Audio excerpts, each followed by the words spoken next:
Shakti Sustainable Energy Foundation that's based in Delhi. And I look forward to the session today. Thank you. Good morning, everyone. I'm Pavitra from Shakti Foundation, and I'm sure we work in the space of DMF as well. We are based out of Delhi. Looking forward to the session. Thank you. Hello, everybody. Good morning. My name is Tanudeep Malik. So I'm from Deloitte, and I'm in Jharkhand for last 5 years.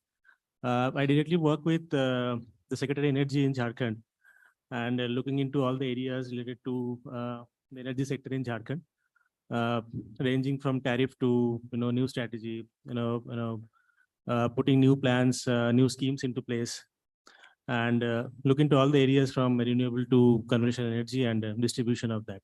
Thank you. Yeah, good morning. I'm Professor S.K. Samdarshi from Department of Energy Engineering, Central University of Jharkhand, Ranchi. Good morning, everyone. My name is Satyam Abhishek. I am from SEED, Center for Environment and Energy Development. I have been working in climate and energy transition space, and this subject interests me. I look forward to have a productive discussion. Thank you. Good morning, everyone. I'm Gaurav Pandey. I'm from an organization called Climatex. And prior to Climatex, I was with Larsen and Toubro, and I was also heading Melinda's operation in India. So in the DRE space, like with L&T, I have done 40,000 plus standalone installations and around 300 plus mini grids. And with Melinda in Gumla, we have done around 50 mini grids. So as she rightly said, that energy can provide, like, can be a support to all the areas that has been listed. It can be support in the healthcare, education, and we have seen it on ground, the realities. So thanks.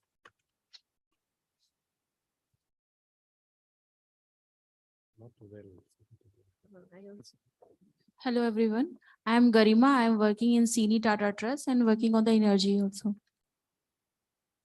Good morning, everyone. Myself, Sirshendu, Regional Manager for Tata Trust and Team Lead CNE. We also work on the energy space, mainly with the IKEA funded project. Sustain Plus is a big program in Jharkhand.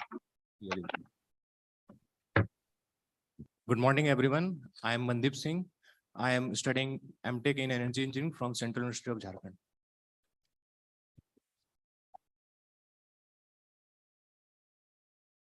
Good morning, everyone. My name is Nilkant Kumar. I'm from Silence Foundation.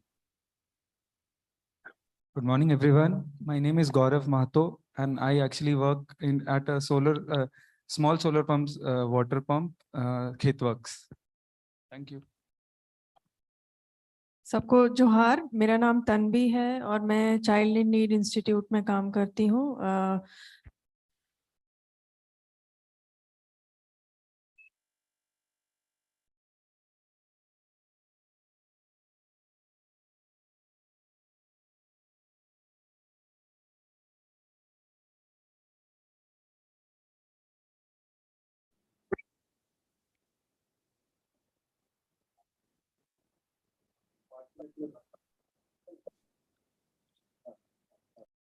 तरुण है और मैं Ekjut mainly health and nutrition पे काम करता है। We are working presently in 5 states.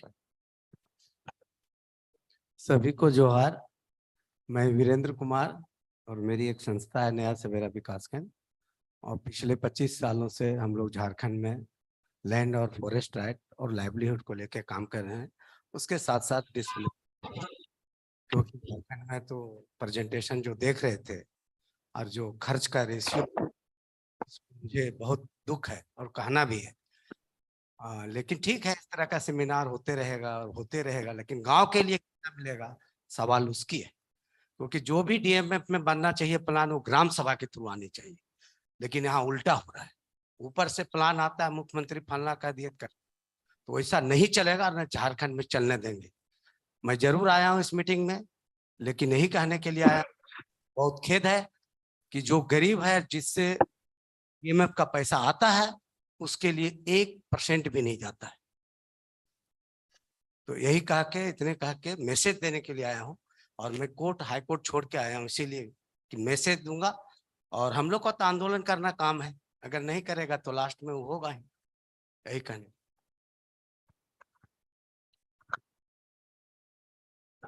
सभी साथियों को जोहार। मैं कालेश्वर साथी गोड्डा से। साथी पिछले 25 साल से झारखंड में काम करती है, खासकर संथाल परगना में आदिवासी और पहाड़िया परिवार के साथ शिक्षा, स्वास्थ्य और कुपोषण को लेकर और उसके साथ साथ बाल अधिकार को लेकर काम कर रही है। धन्यवाद।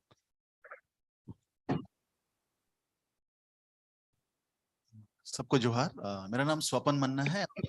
मैं सृजन फाउंडेशन से हूँ। सृजन झारखंड में पिछले 22 साल से काम कर रही है और हम मूल रूप से महिला सशक्तिकरण के मुद्दे पे काम कर और संरक्षण पे काम करते हैं। इसके अलावा सस्टेनेबल एग्रीकल्चर एंड लाइवलीहुड पे है और साथ ही साथ हम एनवायरमेंट कंजर्वेशन पे विशेष फोकस देते हैं। और मेरा जो फोकस ग्रुप है उसमें एडोलेसेंट एंड यूथ एम्पावरमेंट का इश्यूज को लेकर हम काम करने की कोशिश कर रहे हैं। Thank you. Good morning. My name is Roshan. I've come from Silco Foundation in Bangalore. We do have an office in Ranchi. CINI, DRE for long-term partners. Sustain Plus we were one of the co-founders of Sustain Plus. For us, solar and poverty is the focus area, and that's how we work. And we have partnerships and MOUs with the SRLMs. I think Jharkhand also we have, but Assam, Northeast as well. And the other program that we look at is Solar for Health. We have a goal now to solar power about 25,000 health centers, and we have hit about 2,000 centers already. And DMF becomes a very focus area for us to catalyze for development. So we'll be very, very interested to which are the districts that we can, play a crucial role in planning, program designing, and looking at sustainability of the program itself. Thank you. सभी को नमस्कार। मैं अनिल धनबाद से, आकांक्षा प्रेरक से। हम लोग education, skill development, livelihood पे काम कर रहे हैं। पिछले 1 साल से हम लोगों ने क्लाइमेट चेंज पे भी काम किया है। Dhanbad actually, have you ever visited to Dhanbad? आप लोग गए? आपने वहां की स्थिति को देखा है? मैडम, जो छोटे बच्चे स्कूल गोइंग चिल्ड्रन हैं वो भी अपने माता को सपोर्ट करते हैं, वो उसमें अपने लाइवलीहुड को पूरा करने के लिए।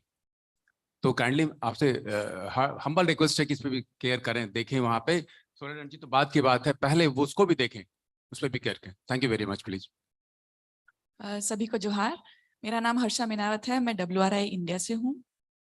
WRI एक थिंक टैंक है जो कि कई मुद्दों पे काम करता है, energy being one of them. We also work on urban development, on climate policy, climate resilience, and sustainable forests and landscapes. Me and my team who is present here, we work on issues of energy for equitable development, and so this is a very important topic for us. Hi, good morning everyone. My name is Dheeraj Gupta and I work with WRI India with HERSA, and we work for energy access and some other very relevant topics, or we can say pressing topics for the development of a state like Jharkhand. Hello everyone, good morning. My name is Amit Kumar and I've been functioning with WRI for, it's been just a week, but I've been functioning for climate change and sustainability for past 3 years in Jharkhand itself.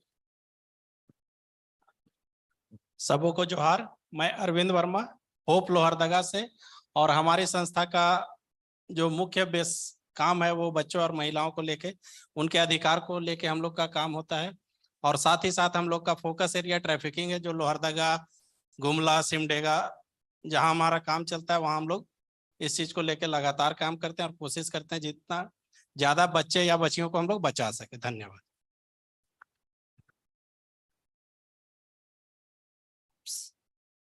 मैं मनोरमा एक्का हूँ। सभी को जोहार। और मैं भी hope नाम की ऑर्गेनाइजेशन से हूँ और मैं मैनेजिंग ट्रस्टी हूँ वहाँ पर, और as a warrior mom Jharkhand में काम कर रही हूँ और क्लाइमेट चेंज और एयर पॉल्यूशन को लेकर के काम कर रही हूँ।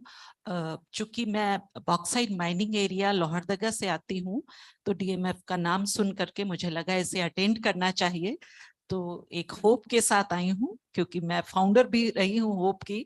तो कहीं भी जाती हूँ तो विद द होप आई गो। और मुझे लगता है कि आज जितने लोग यहाँ पर हैं तो ये डिस्कशन कुछ पॉजिटिव एनर्जी हमारे बीच में लाएगा और सब मिल करके एक बेहतर कंट्री के लिए काम करेंगे। Thank you. Thank you ma'am. सबको जोहार, मेरा नाम विष्णु परिडा है। मैं Jharkhand state livelihood promotion society में काम करता हूँ और हम लोग झारखंड में वुमेन का इंस्टीट्यूशन और उनका लाइवलीहुड का ऊपर काम करते हैं। Thank you.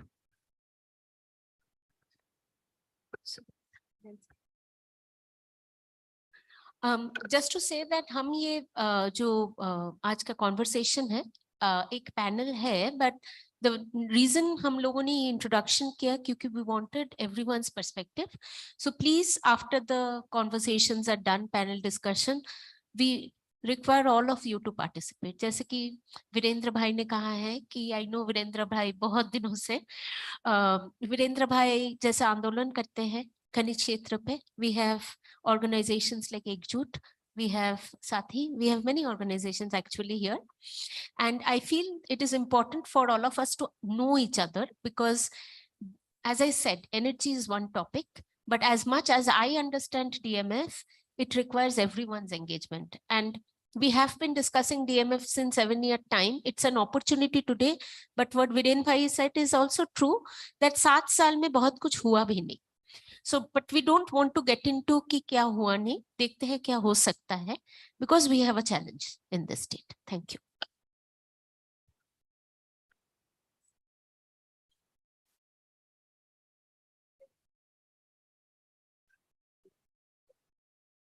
Yeah.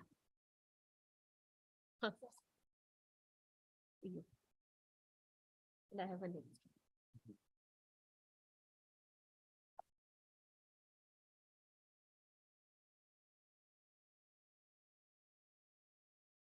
Formal ceremony.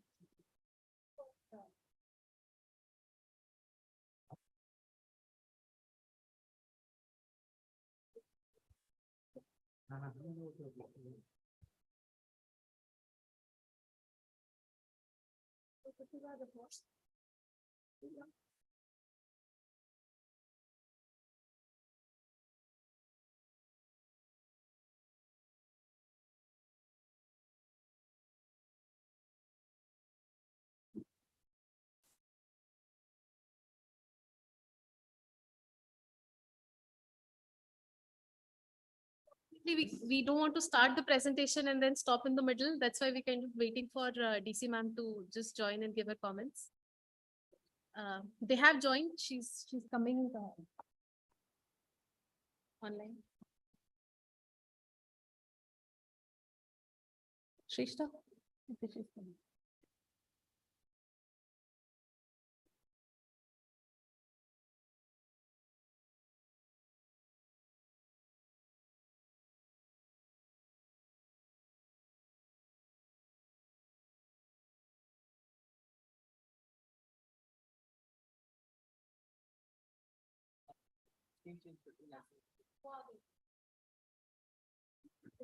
Put this up.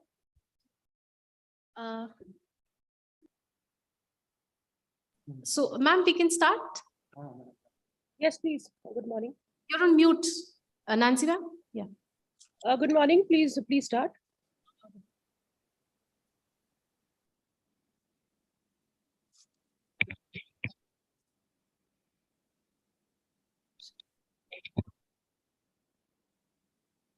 Can you fix the? Okay. Ma'am, can you try speaking? Yeah, good morning. Can you hear me? Yes, now we can. Thank you so much. Good morning, please. Thank you so much, ma'am, for joining. We're really looking forward to your address. Thank you.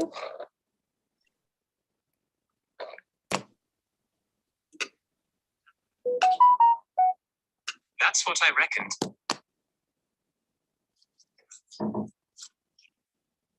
So we have, just to brief you, ma'am, we have so far introduced, we've had a round of introduction and we've also introduced our project to the audience here.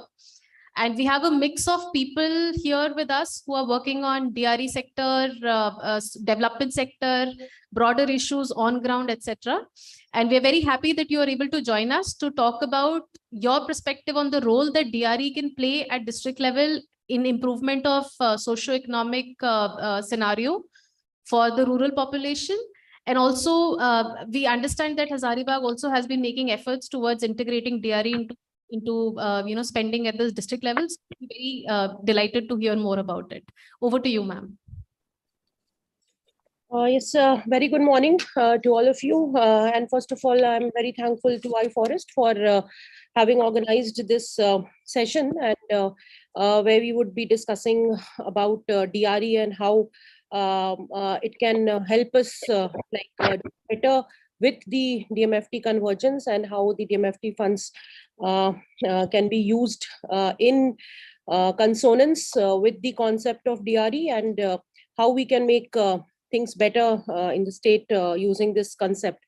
So first of all, I would just like to very briefly tell the participants here, and just to apprise them that I had this opportunity of attending the conference and the discussion which we had in New Delhi last month, and it was a very good experience, wherein district collectors from our state, some of my colleagues, our mining secretary, Abu sir, and the mining director, they all were present, and we had officials from iFOREST, and we had a very good discussion over the entire day with respect to the DMFT, the prospects of DMFT, and also how DRE can be really important, and how well we can make use of this concept.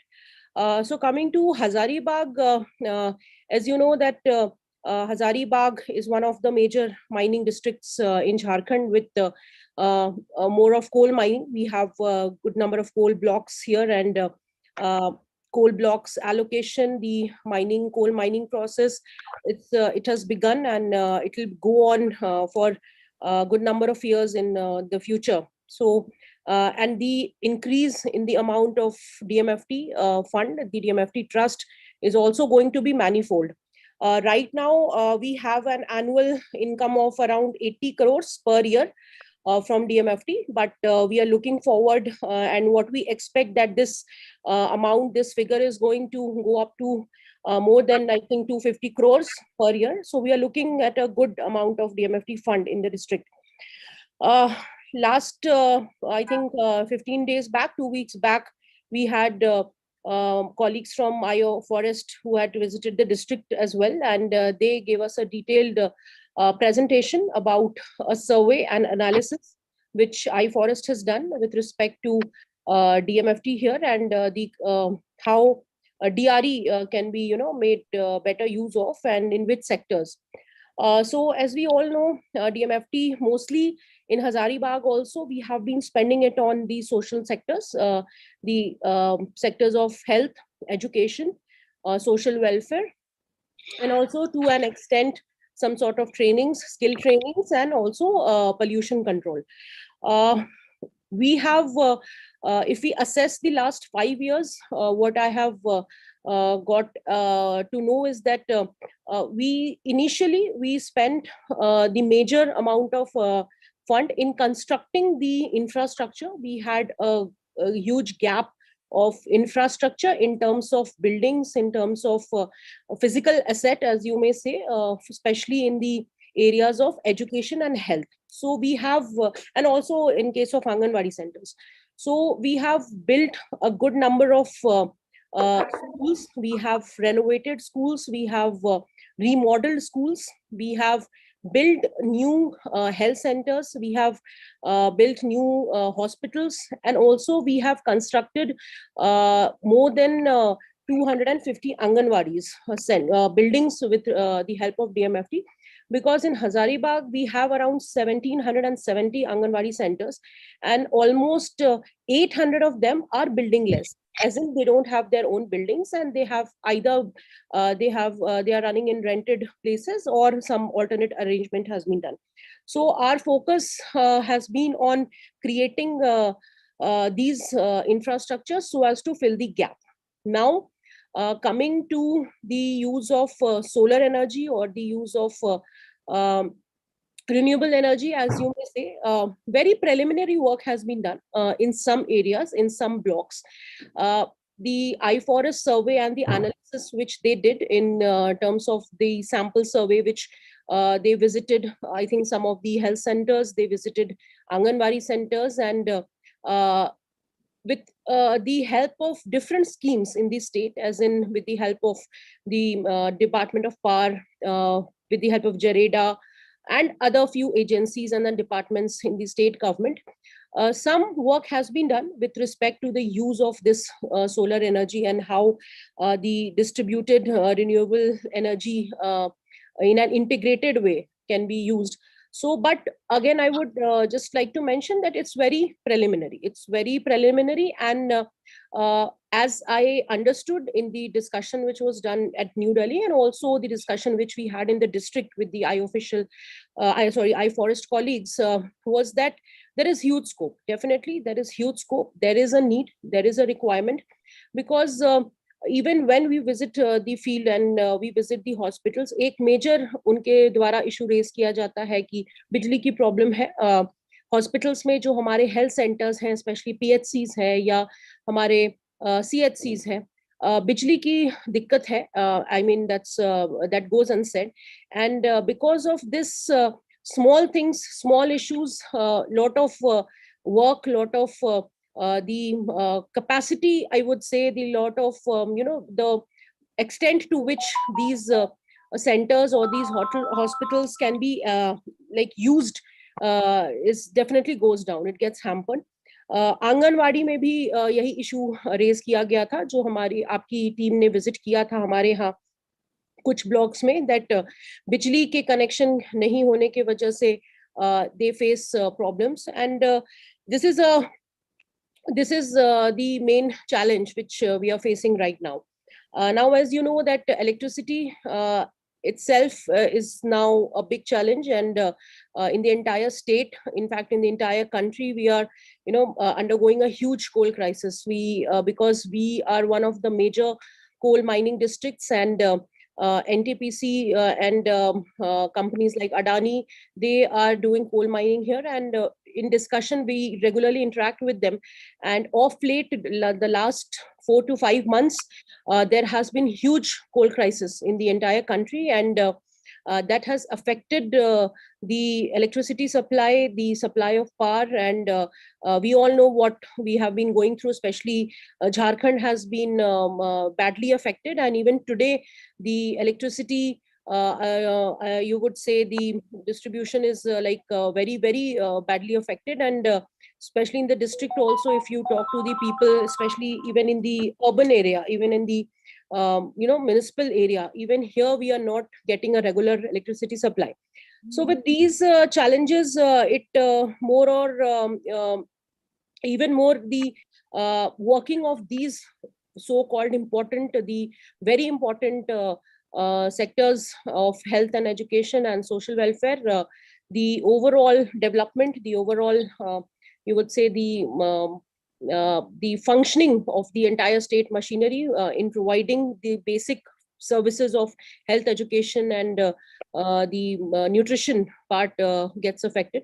So on that note, the survey and the discussions which we had in Delhi and in Hazaribagh also, I would just want to say that the district as a team, Hazaribagh, we all are very much inclined, and we are very much appreciative, and we acknowledge this concept. And I assure you that we will be taking up these schemes, these various interventions, wherein we can prioritize the integration of distributed renewable energy in the state's development, in the development of the socio-economic infrastructure, and so that we can improve the quality of the services which we are providing to our people here. There was one request which I also, during the discussion in Hazaribagh, which I made, and my DDC was also here. We were discussing on this even later on, that we would want some sort of more clarity on the SOPs, the implementation part, the process which has to be followed for a better integration, because even with the help of other departments, with the help of the power department, with the help of JAREDA, some interventions have been made in the past also. But what we find is the sustainability becomes a major issue. Now, by sustainability, I mean issues like ownership, the ownership of the intervention, the operation of the intervention, and the maintenance of the intervention. As you know, solar energy has been the topic of discussions since the last few years, and we have been focusing overall, not only in context to here we are talking more specific about DMFT, but overall how the concept of renewable energy can be better utilized. In fact, the Government of India Health Ministry right now, through a mission in the National Health Mission, is coming up with a proposal of having solar energy for all the government health centers in the country. This is their latest policy, and they have even started working on it, because before joining as DC Hazaribagh, I was there as the MD of the Jharkhand Medical Health Infrastructure Corporation, and I was the nodal where I was coordinating with the secretary at the Government of India level, where the idea is to get solar energy implemented in all the health infrastructure, in all the health centers of the country, right from the district hospital to the subdivisional hospital to the PHCs, CHCs, and the remotest of the health center in the district. So what I would just like to say is that we can have a better integration with them as well, because as you know that DMFT has been health is one of our major sectors where we spend money, and that is true, I think, for all the districts which are there in the state, and even in Hazaribagh we have spent good amount of fund in creating health infrastructure, and further we also plan to do that in a more scaled up manner. Just I raise this point because we should not have any kind of duplicacy, because the Government of India is coming up with a policy and with budget as well. So we should also look into this aspect कि इसमें हम लोग मतलब एक अगर उनके साथ हम लोग coordinate कर सके from your level also, if there is some better coordination with the health ministry, we would have a better idea of how DRE can be useful in health centers. That's specific to health. But yes, we have been I very deeply acknowledge and appreciate the the concept, and this is the way ahead. I would just want to say that the future is this, and we as a team here in Hazaribagh and also as the state government would definitely like to support this initiative, and my only concern, my only request is that if we could be get some more clarity with respect to what kind of schemes with the expenditure, the the budget, the kind of SOP which we could follow in a better way, so that the ultimate objective of integrating this distributed renewable energy in the overall socio-economic development of the state can be well taken care of. So that is what I had to say, and thank you very much for having me here today. Would like to hear. Thank you so much. Thank you so much, Nancy ma'am, for joining us and giving your inputs on what really to focus on. Just to amplify what ma'am was saying, we have been directly engaging with these districts in terms of presenting our findings and also discussing solutions that Arpo will just present. And more or less, I think broadly everybody understands the role that DRE can play, and and that people have seen solutions work on ground.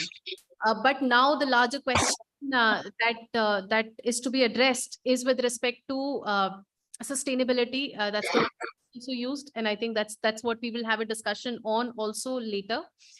We have within the investment models that we have suggested to districts, we have tried to and try to address those concerns, and we'll continue to have conversations with DMFs, not just with the district government. In fact, tomorrow Shrishta and I are going to Bokaro. We have a meeting with 200 PRIs to share with them about DMF, also about the study and and how DRE can be integrated, because at the end of the day, like sir was saying, the investment ideas have to come and the requirements have to come from the bottom. So how do you inform and even bring this requirement up? Because it might not be so obvious in the first conversation, but in the second conversation it becomes so important. So yeah, thank you so much to Nancy Sahai ji ma'am for joining and giving us time first in Delhi, now in Hazaribagh, and also here. We are very, very grateful.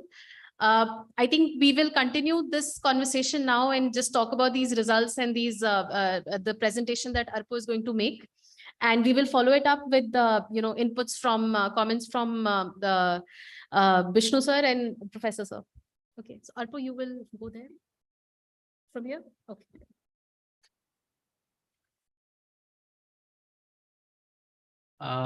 So good morning, everyone. This presentation will be Namaste. मेरा नाम अर्पो मुखर्जी है. I am a senior program associate at iFOREST. और ये presentation थोड़ा लंबा रहेगा, लगभग 25-30 minute का. So I will request to just bear with me, and I will try not to bore you with facts, figures, and all. But there are a lot of things which we have gained insights from the ground. I will try to share so that you can all glimpse what we have done in last 6 months, how we have done our survey and all, and what findings and what was our methodology and all. So I will share this thing, but I will try not to bore you. Please bear with me for next 30 minutes. And I would like to thank you everyone for finding your time for today's presentation. After this presentation, I will also give a QR code which you can scan to download the report release which we have done today. So this is a CMC hospital, primary hospital at Bagmara, PHC hospital at Bagmara in Dhanbad district, and it is a very good double-story building which has very spacious lobby area. It has space for doctors, very good chambers, and it has clean marble floors. And if you walk in this thing, you will feel like you are walking into AIMS or something, because the feeling is like that. But you see, it has 6 to 8 hours of power cut. There is no backup electricity there. There is no concrete road which has access. There is no street lighting in the night. So रात को तो कोई यहाँ पे आ ही नहीं सकता इस hospital में, और दिन में भी अगर बारिश हो गई तो आना मुश्किल है. तो उसकी वजह से क्या हो रहा है कि जो डॉक्टर्स है, they do not stay at night. They leave in the evening, even if they see that त्योहार का दिन है या कुछ है, तो they do not come. They come for 1 hour, 1.5 hours, something like that. In that case, this building is a building. It does not act as a hospital. मतलब it can be designated location as an hospital, but without doctor, without patient. दिन में 3-4 patient आते हैं, normal दवाई लेके चले जाते हैं बस. And कोई रात को नहीं आता यहाँ पे. और इस हॉस्पिटल की यही कहानी है कि ये हॉस्पिटल है, बिल्डिंग है, इसमें वो नहीं है. So this thing has to be given empowered कि यहाँ पे लोग आए, जो लोकल जो लोग हैं, विलेज के लोग हैं, हॉस्पिटल में आए, डॉक्टर रहे, दवाई का उपयोग करें. दवाइयाँ खराब हो रही हैं क्योंकि बिजली तो है नहीं, रेफ्रिजरेटर 24 घंटे चल नहीं सकता है, 12-13 घंटा बिजली कटता है. तो we have tried to do survey across the 5 districts to find out कि ऐसे और क्या हैं problems और क्या solutions हम इनको दे सकते हैं through renewable energy. So we tried to do study of all the districts and find out. We randomly surveyed 30 centers, 5 in Dhanbad, 6 in Chatra, 6 in Ramgarh, 6 in West Simbhum, and 7 in Hazaribagh. They all were PHCs, AHCs, CHCs, and 1 private hospital also we have done. And we found that average, there was 23% of the electricity gap. मतलब 24 में से 6 घंटा तो बिजली सब में ही औसतन नहीं आती है, जिसमें से जो मैक्सिमम बिजली नहीं आती है वो आप नीचे वाले ग्राफ है ना उसमें देख सकते हैं. वेस्ट सिंहभूम में लगभग 50% टाइम, 12 घंटा, 12 hours of electricity, no electricity in a hospital is a big thing. Is not there. In Dhanbad, you will see 40% of time the electricity is not there. And in the condition is good in Hazaribagh and Ramgarh per se. In the case of electrification of the hospitals. But the issue with the hospitals is that mostly the power cuts are not scheduled. They are very infrequent. So they cannot plan their day accordingly. किसी दिन सुबह आ रहा है, किसी दिन शाम को जा रहा है. कभी ऑपरेशन तो होता ही नहीं है इन हॉस्पिटल्स में. सब प्राइवेट हॉस्पिटल में रेफर करते हैं. लेकिन अगर कोई क्रिटिकल पेशेंट भी आता है तो वो they can not guarantee that oxygen काम करेगा या बाकी काम करेगा, because the electricity access is a very huge access. And then the frequency, जो पावर कट की फ्रीक्वेंसी है वहां पे, they are very high, and also the electricity connection is bad. Apart from that, they have very low dependency on electrical equipments. जो PHC है उसमें क्या है, 4 बल्ब लगे हुए हैं, 2 फैन लगे हुए हैं बस. जो सब सेंटर्स है वहां पे आप जाइएगा तो 15 फैन, 15 लाइटें ऐसे हैं. तो sub center has small 2 lights, 2 fans, 4 lights, 2 fans, and PHC has like 15 to 20 lights. So in that manner, the electricity connection load jo hai, that is very low, and it can be easily given through solar or other renewable devices. And there has been requirement of freezers also for storing of medicine. So we have tried to analyze all this type of things, will come in the later part. Then we try to survey the Anganwadis which are there. So we surveyed approximately 36 Anganwadi across Dhanbad, Hazaribagh, West Singhbhum, Chatra, and Ramgarh, which are the 5 districts. And we found that 36% of do not have electricity at all, and which was highest in Chatra. Chatra mein 83% almost. 8 जो हमने anganwadi visit किए थे उनमें 7 में तो बिजली नहीं है, 1 में बिजली है. और they also have very high जो 6 घंटे चलता है आंगनवाड़ी, उसमें से जिन पे बिजली आती है उनमें से 3.5 घंटे, 4 घंटे, 5 घंटे बिजली कट जाती है. And district wise electricity experience was very bad, and people try to rate, if you see Dhanbad and Ramgarh and Hazaribagh, apart from that every district were very unsatisfied with the current of power supply which they were getting. Then we try to survey the schools also. We surveyed 35 public and private schools across the districts, and in this we find that there is average of 17% electrification gap, like 17%, 10 में से 2 schools में बिजली पहुंची नहीं है, and 29% of them have no water availability for drinking or sanitation, and none of them had diesel backup. But in schools mein, there has been high rate of solar installation has been there, which is for pumping, and they have the grid connected centers which were there, they have very low dependence on electricity appliances. They normally have 10 to 15 fans and bulbs, and their average availability of 5 fans and bulbs were there in schools. So schools, we try to consider it in 2 manners. In the schools which has less than 100 students, we took at small schools, and which has more than 100 students as a large school, and try to survey them. And we face the similar situation like other centers. There is a big issue with the electrical connection. Because of that, lot of things were not happening very smoothly. If power can be given in a more better manner, the schools.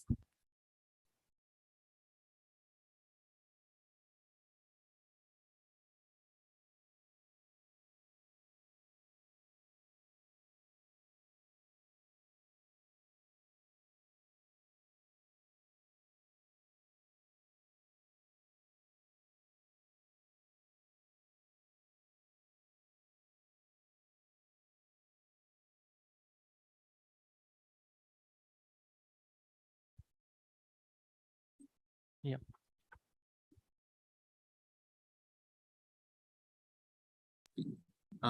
So we had electricity. I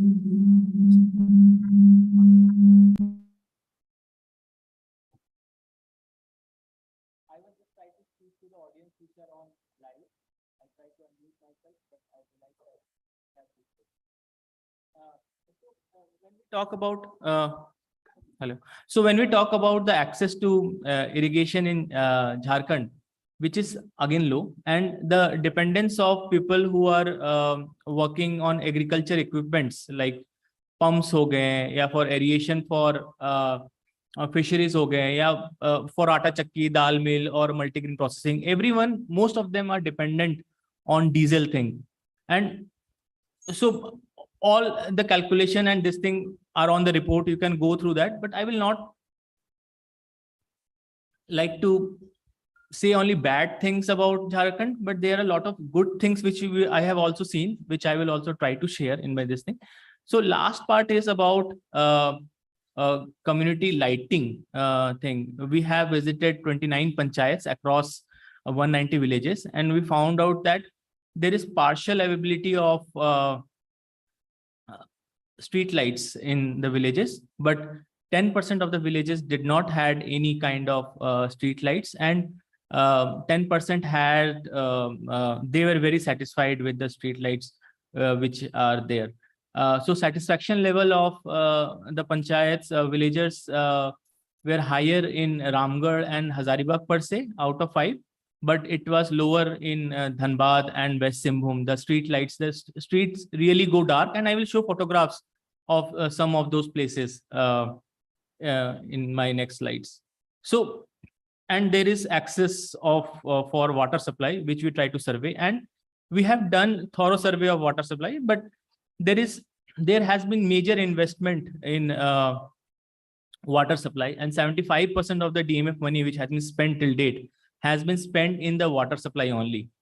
But our survey could not provide a very clear picture because बहुत कुछ काम भी चल रहा है और बहुत कुछ काम हो गया है.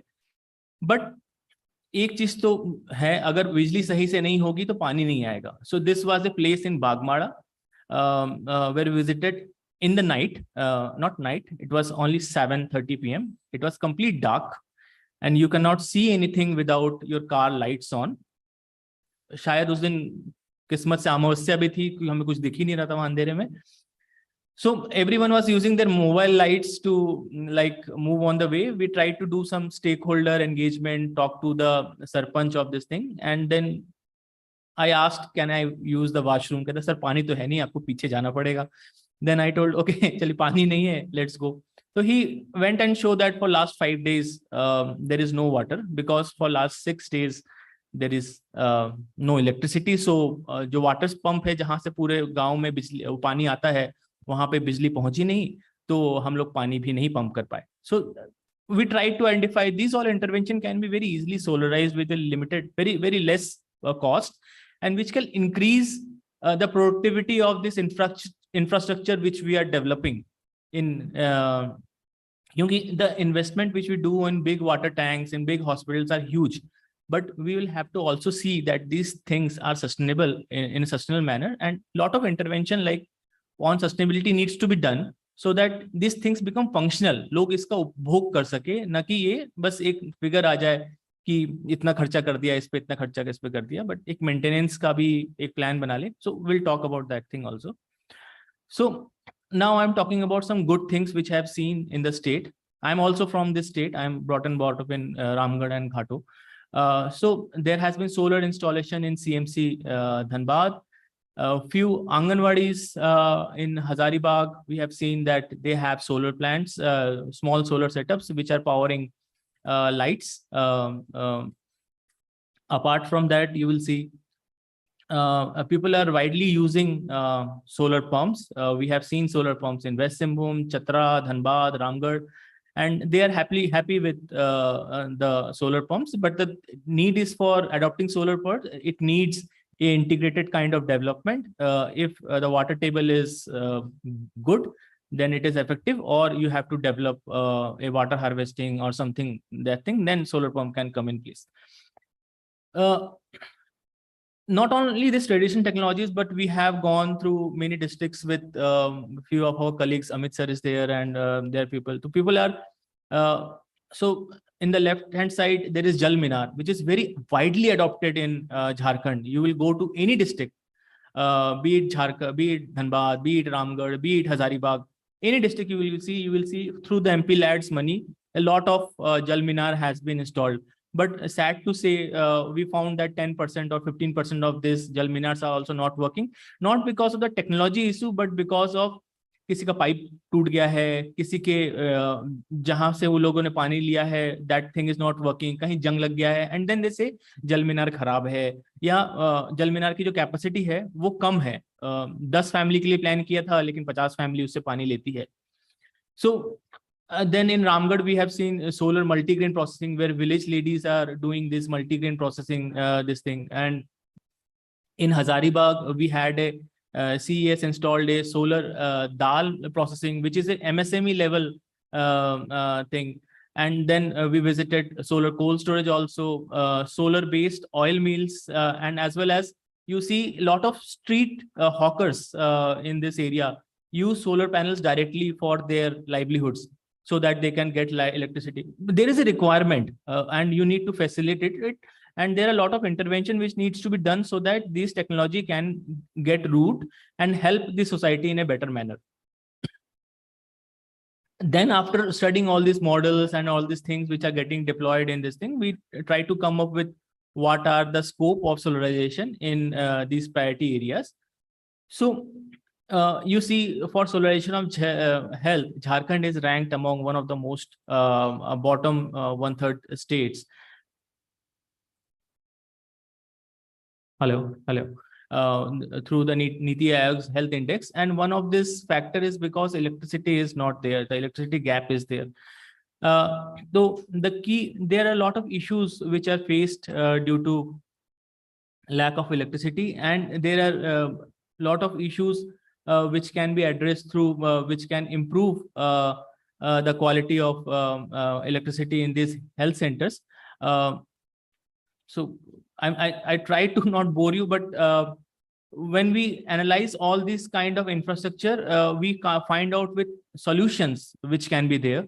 And if we need to power only 4 bulbs and 2 fans and 1 HP pump and 1 freezer, then the cost of that system can be anywhere from 1,40,000 rupees to 1,60,000 rupees, depending upon what kind of technology you want to adopt, what kind of battery size do you need. And it can be powered through a 2 kilowatt system only. And these interventions are not more. When you are talking about crores of investment in from buying land to building, making a building and hiring a doctor whose salary is itself 1.5 lakh to 2 lakh rupees per month, then an investment of 1.5 lakh can be done for assuring that there is a good electricity connectivity or power availability at that place.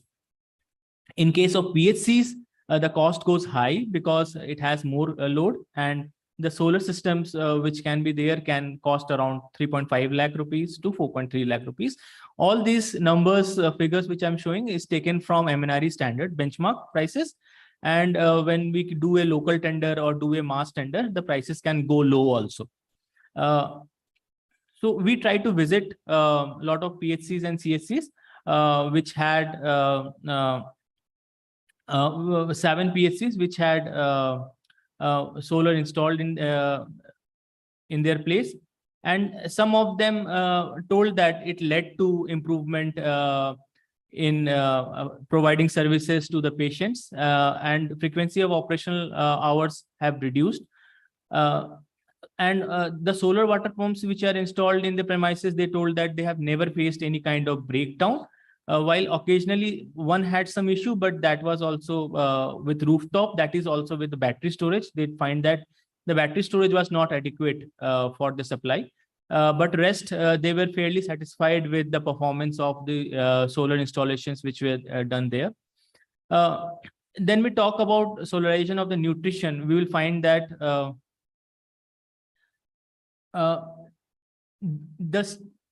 the solarization of hospitals and health is a, like, I think is a key topic which government is very focused on, and they are trying to address this thing. They are trying to solarize all the hospitals in Jharkhand. But if you talk about Anganwadi, this sector is at left, because it talks more of the women and the children who are living in the rural areas. And seriously, they need to take some step so that these Anganwadi can be solarized in manner. So we found that these Anganwadis can be typically powered through a 2 kilowatt system, but if they have a nearby Jal Minar, they can be also connected through UPSC systems, which cost around 20,000 to 30,000 rupees, and simply they can give the backup power when the tank is full. So these interventions we have all written down, and we have all put it in our report. You can refer to our report, and you will get all the insights of these figures and these stats also.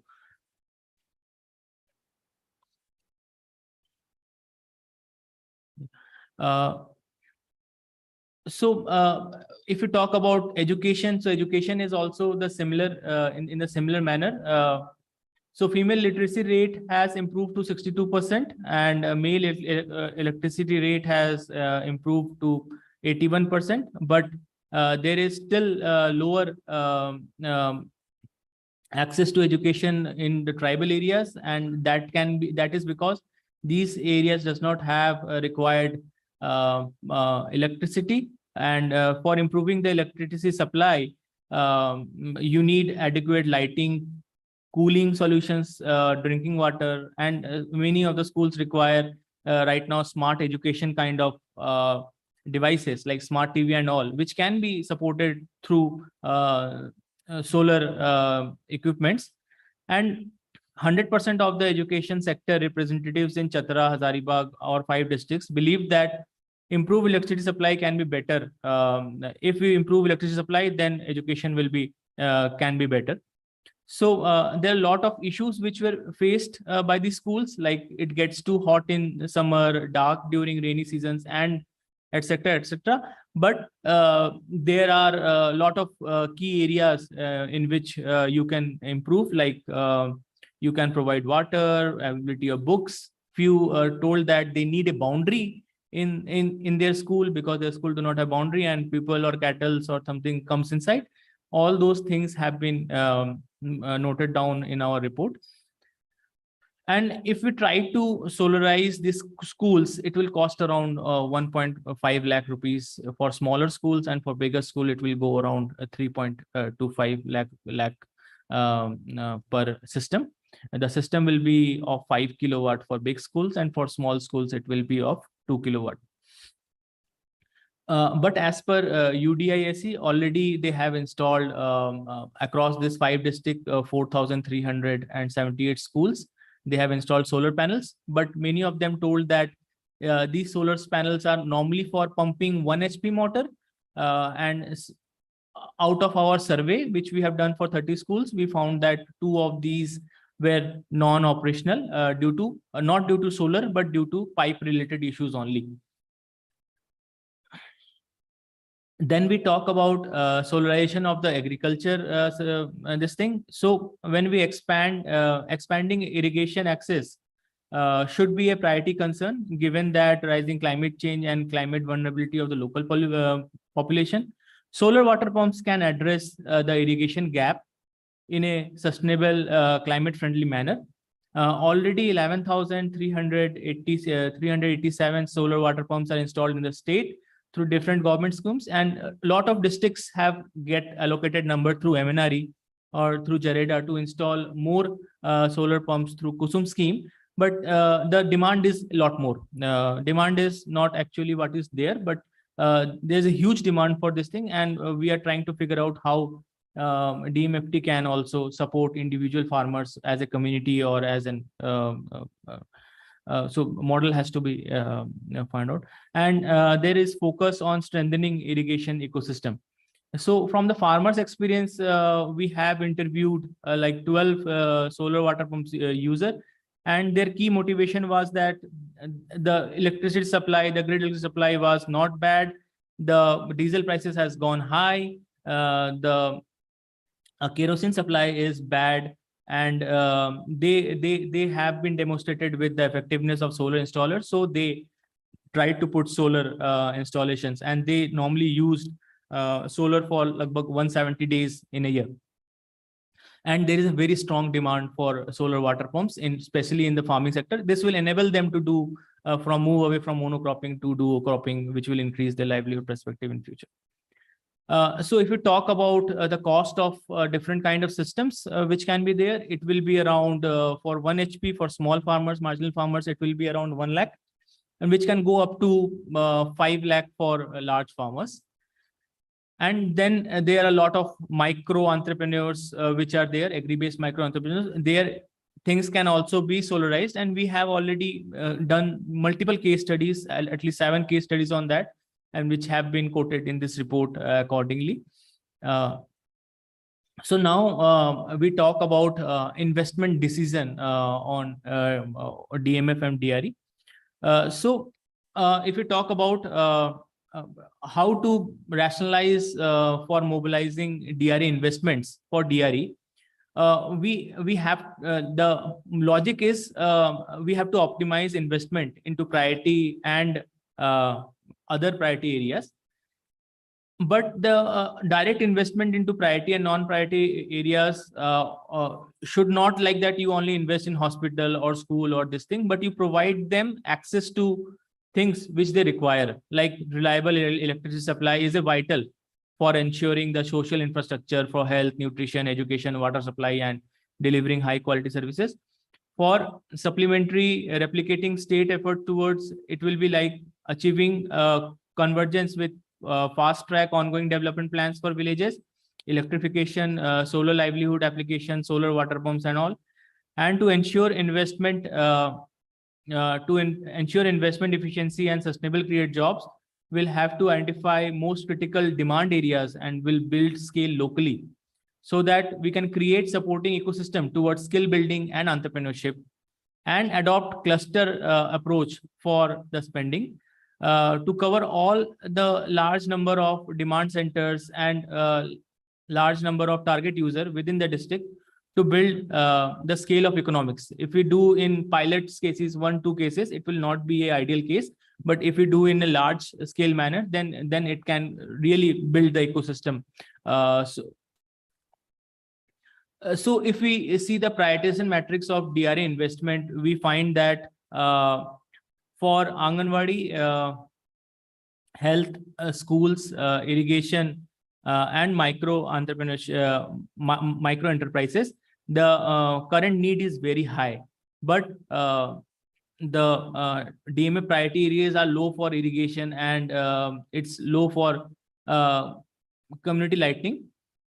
But DMF priority areas is very high for piped water supply, which is low for community need. There is a difference between community need and piped water supply right there, because they do not need piped water supply, they need water supply. Water is the essential. Piping hua ki nahi hua, that is not a matter. So both things should come aligned in that. And then if you talk about convergence with the existing experiences for Anganwadi, it is high. For health center, it is high. For micro and entrepreneurship enterprises and community lighting, the convergence is low. And if you talk about the social benefits, you will find all these interventions has high social benefits, except from the piped water supply, from where the 73% of the investment are going right now. So then we have to consider how do we make sustainable these assets. So for making sustainable these assets, the number one point which should, there are 2 models specifically. Either we go through the Capex model or we go through the Opex model. In Capex model is that people invest directly into the interventions, and in Opex model, you ask them to invest and then pay them monthly basis or service basis. So I talk about the Capex model first. If we are investing directly into some assets as a complete taking loan or something, the clear ownership of the asset should be there. When DMF invest in something, the ownership is not there right now. There is confusion between ownership. DMF का है, district का है, पंचायत का है कि गांव का है, वो क्लियर नहीं रहता. तो कोई भी उसमें हाथ डालना नहीं चाहता, कोई भी चाहता नहीं है कि मेरा है. तो जो ओनरशिप है उसको आपको पहले प्रॉपर्ली डिफाइन करना पड़ेगा कि ये है किसका सामान, किसको इसकी देखभाल करनी है और कौन इसको ठीक ठाक रखेगा अगले 5 साल, 10 साल, 25 साल, जो भी इसका लाइफ है. Second thing, with the use of technology, we can always integrate online monitoring platforms, especially in the case of DRE devices. We can integrate online monitoring programs, and there should be a very good complaint registering and redressal mechanism. आजकल complains आते हैं 3 महीने 4 महीने से लोग बैठे हैं, complain पे कंप्लेन जा रहे हैं, लेकिन उनका प्रॉब्लम सॉल्व नहीं हो रहा. The institution needs to build up on this complaint registering and redressal mechanism, and there should be the provision for maintenance cost. Only investment on the capex should be not there. There should be provision. अपना 10% 20% सालाना आप निकाल के पहले से रख दीजिए, जो मेंटेनेंस करने में, उसका लाइफ को इंश्योर करने में आगे बढ़ाए. हम लोग भी गाड़ी खरीदते हैं, कुछ भी खरीदते हैं तो हम सोच के चलते हैं कि आज खरीदा है लेकिन 3 महीने बाद सर्विस कराना है, 1 साल बाद कराना है, इस पे काम. तो वो प्लान करके ही आप इन्वेस्टमेंट करें, ना कि आप वो करें. And then last the not listing, you train your people for this intervention. You do train people in this for the skill development for local technician, as well as develop local entrepreneurs, so that these interventions can be sustainable in future. Local लोग ही नहीं होंगे हर चीज के लिए. आदमी कलकत्ता या दिल्ली से आएगा, या फिर आप रूरल एरियाज में लगा रहे हो, हर चीज के लिए रांची सामान आएगा, then things will not work. There have to be solutions, people with the equipments at that district, at that place where there is the Anganwadi or where there is a PHC or where there is, क्योंकि वो चीज जब खराब होती है, people do not have patience to wait for months and months. They need the solution right now. हमें electricity यहाँ 1 minute ही कटती है, 1 मिनट में हम परेशान हो जाते हैं कि बिजली कट गई है, ये इंटरनेट बंद हो गया, ये हो गया. वहां पे लोग 6-6 महीने से बिना बिजली के, बिना पावर के बैठे रहते हैं. तो ये सोचने में भी हमें खराब लगता है, और फिर इसका कंप्लेन कोई रिडक्शन नहीं है, कोई सुनवाई नहीं है इसकी. And the second model is the Opex model. In the Opex model, all the operation and maintenance का जो भी है, ये सारा responsibility आप उसको दे दो, जो आपका vendor है, and then say that you deliver us affordable, electricity, reliable electricity. Will pay you the services or pay you the monthly charges which you are ought to, जो भी हम sign करेंगे. So when we talk about implementation models, we normally talk about there are 4 different models which we are proposing for investment. One is solar villages. In this solar villages, you can go for a cluster based approach, and not by deploying अलग-अलग school में, hospital में, आंगनवाड़ी में अलग-अलग लगा के, you try to put a 20 kilowatt system in each village. And so this will be also a DMF priority area, कि उसमें से जहाँ बहुत पावर इलेक्ट्रिसिटी सप्लाई है, वहाँ पे आप स्ट्रेंथन इलेक्ट्रिसिटी सप्लाई कर दी. जब ग्रिड आएगा तो माइक्रो ग्रिड चार्ज हो जाएगा, या वो आगे लोगों को पावर दे पाएगा, स्पेशली जो प्रायोरिटी एरियाज है उनको. Then we have solarisation of solar infrastructure. In this you do individually. So the logic of solar villages and the social infrastructure is different. If the village is very tightly packed, you can go for the solar village model. If the village is loosely packed and things are spread across, then you can go for the social infrastructure, individual benefits.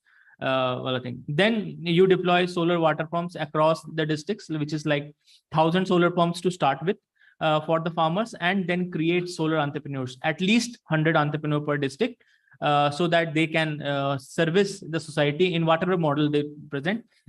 We suggest that to support them so that they will become RESCO players, and these will try to install solar devices in those areas, and as well as 50 entrepreneurs who will provide solar repairing services. These people can be local electricians or local people who have cleared their diploma, and they can work on this sector.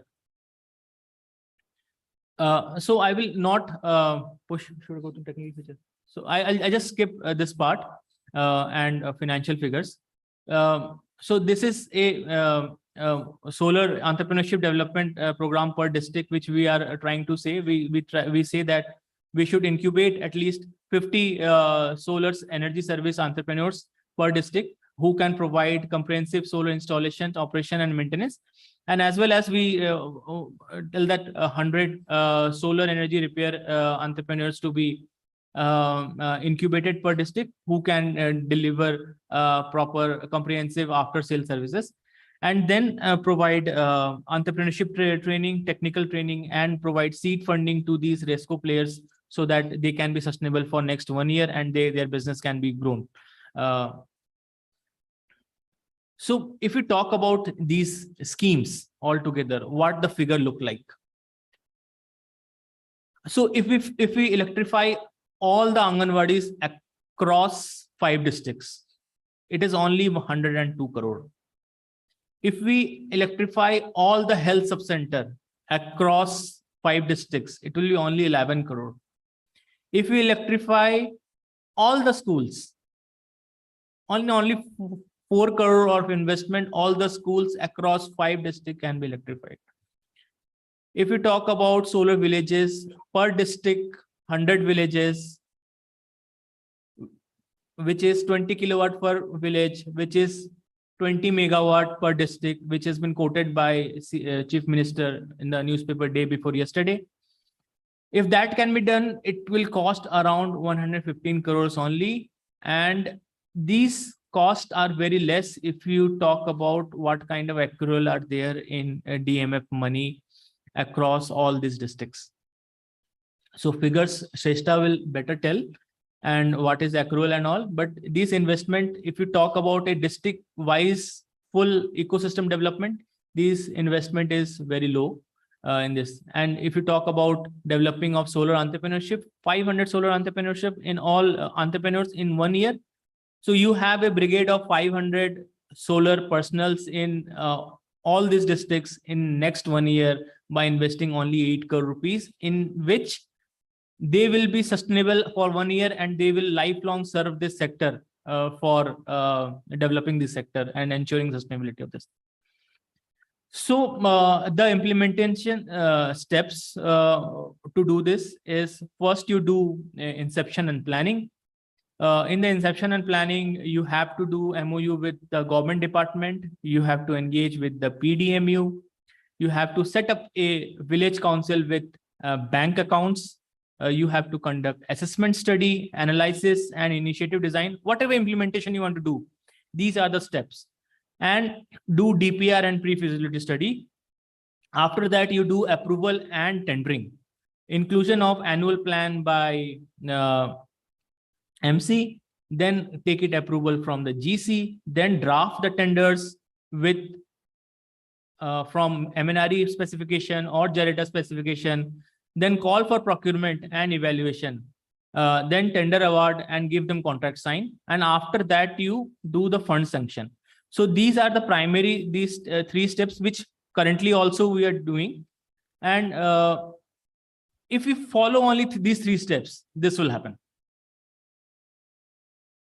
So first is a solar thing installed on over a solar pump. Technical BOS is so less, the fabrication टूट गया, सब टूट गया, हवा में उड़ गया. तो अगर आपका स्टैंडर्ड्स नहीं फॉलो करेंगे, प्रॉपर्ली ऑपरेशन मेंटेनेंस नहीं करोगे, तो this is a figure from Chatra. When I was travelling from Chatra to Hazaribagh, it was in between. The solar panels are getting burned out. क्यों बर्न आउट हो रहे हैं? प्रॉपर इंस्टॉलेशन नहीं है, नीचे से हवा पास नहीं हो पा रही है, आप जमीन पे रख दे रहे हो, गर्म हो जाता है, एटलीस्ट आप 5 इंच का गैप नहीं दे रहे हो हवा पास करने के लिए, जल जा रहे हैं. तो you are not putting the standard, and the standards of these panels were also low. They are not IEC certified, they are local manufactured. And then there are business models which are running on the mini grids. Mini grids are running fine, but the business models are not proper. The business model failures. ये oil mill है एक, उसका चल नहीं रहा है क्योंकि seed के दाम बढ़ गए हैं और लोग नहीं ला पा रहे. तो for doing intervention, you have to think of all this. So we suggest, apart from the last 3 steps, additional 3 steps, which are implementation of assets and monitoring platform. So study the demand centers, mobilize end users as required. DMF has to play a role in mobilizing the end users. You will have for supporting the installation of equipment, and you have to commission and project. You have to get the commissioning and the project completion report from the vendor. And then you have to put a technical consultant above that who will also give assurance that it has been done as per the standards. And developing an integrated monitoring platform with existing DMF website so that they can monitor everything on the one place. If there is any problem anywhere, they will let it know, they will know it on the first hand. Then the operation maintenance and monitoring, 5-year operation maintenance by the vendor, funds to be allocated to AMC allocated from the 6th year. regular physical and online monitoring by village council, user agency and monthly monitoring by DMF. AMC to be award from 6th year onwards. 5 साल तो vendor ही इसको ठीक करेगा, 6 साल से AMC करेगा, और वो AMC का पैसा जो डिपार्टमेंट को आप दे रहे हो सिस्टम उसकी तरफ से आएगा. वो कैसे आएगा, कितना फिगर आएगा, क्या नंबर आएगा, वो पहले सबको कैलकुलेट करना पड़ेगा. Then development of solar entrepreneurs who will coordinate with the appropriate institutions for doing the training. I think JSLPS is all there. It is also one of the important things. Coordinate with NICE, National Institute of Solar Energy, Skill Council for Green Jobs, or JSLPS to conduct training for solar installation, for operation and maintenance. To engage with the vendors for project rollout, selection of the entrepreneurs, proper entrepreneurs for capacity building and seed fund support and hand-holding support for 1 year for business rollout. So all these steps, we believe that if we follow all these implementation steps, 6 steps, then all these DREs or all these things which are getting installed, implemented in the state will be beneficial for the society. So that's all from my presentation. Thank you for your patience. So I have shared a QR code in this thing. If you could take a photo later, you can download the picture, or whole report for your this thing. Thank you all.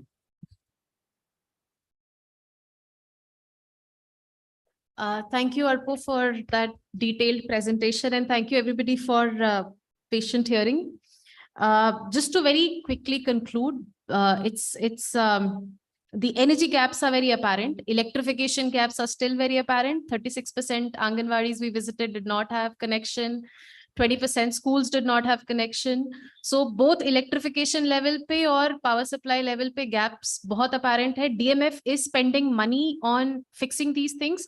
अर्पो का जो presentation का पहला slide था उसमें जो PHC है वो DMF money से ही बना है, but वो the level of using that infrastructure is very clear that it's not there. And the second picture he had shown of piped water supply, that also has been funded by DMF money, but when we went 5 दिन से पानी नहीं था क्योंकि बिजली नहीं थी. So the role of electricity is very clearly understood by everybody, and also how, the fact that DRE is making a change is also, having a positive impact is also clearly understood.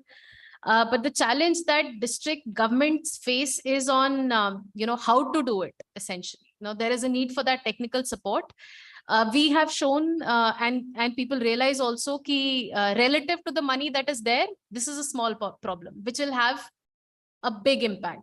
So we are having those conversations with the districts. Unhe implementation model chahiye, hand-holding ka process chahiye ki, how can we go about doing it? We have put that in our report and, shared it with them. And we're also trying to find ways where it can be taken up in smaller forms so that, it can be scaled up later. But yeah, I think at this point, I'd invite Professor Samdarshi to please share his comments on the findings and his perspective on these issues. Thank you very much.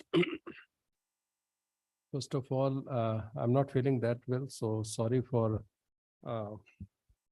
maybe in between I may have some bouts of something. So, but let me first thank iFOREST for inviting me, because this is an opportunity for us to meet people, all those people who are here, and to see the gaps in our own knowledge. No, we don't know what is happening at the last mile. No, we develop technology, but we don't know what is happening to that technology and what kind of problems people are facing. So you are bringing that knowledge to us, which helps us in developing ourselves. So thank you very much for that. In the process of whatever has been presented here, I could see a few things. Again, you have added that to our knowledge. I'll give my own perspective, my own observations.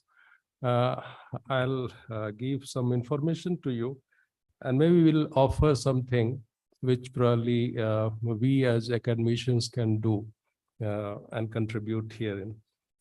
First thing regarding DMF, because whatever we are talking about is focused on DMF.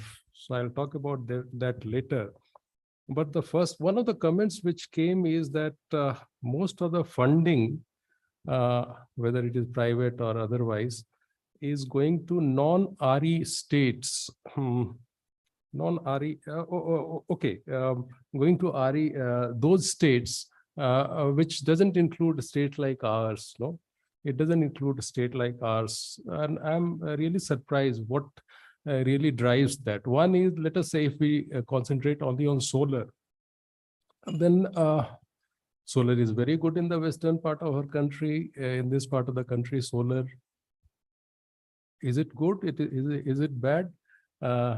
Average is around 4 to 5 kilowatt hours per meter square per day, which increases to around 7 kilowatt hours per meter square per day in the western part of our country. That is an average. But there are problems in the western part of our country, which people sometimes they don't see.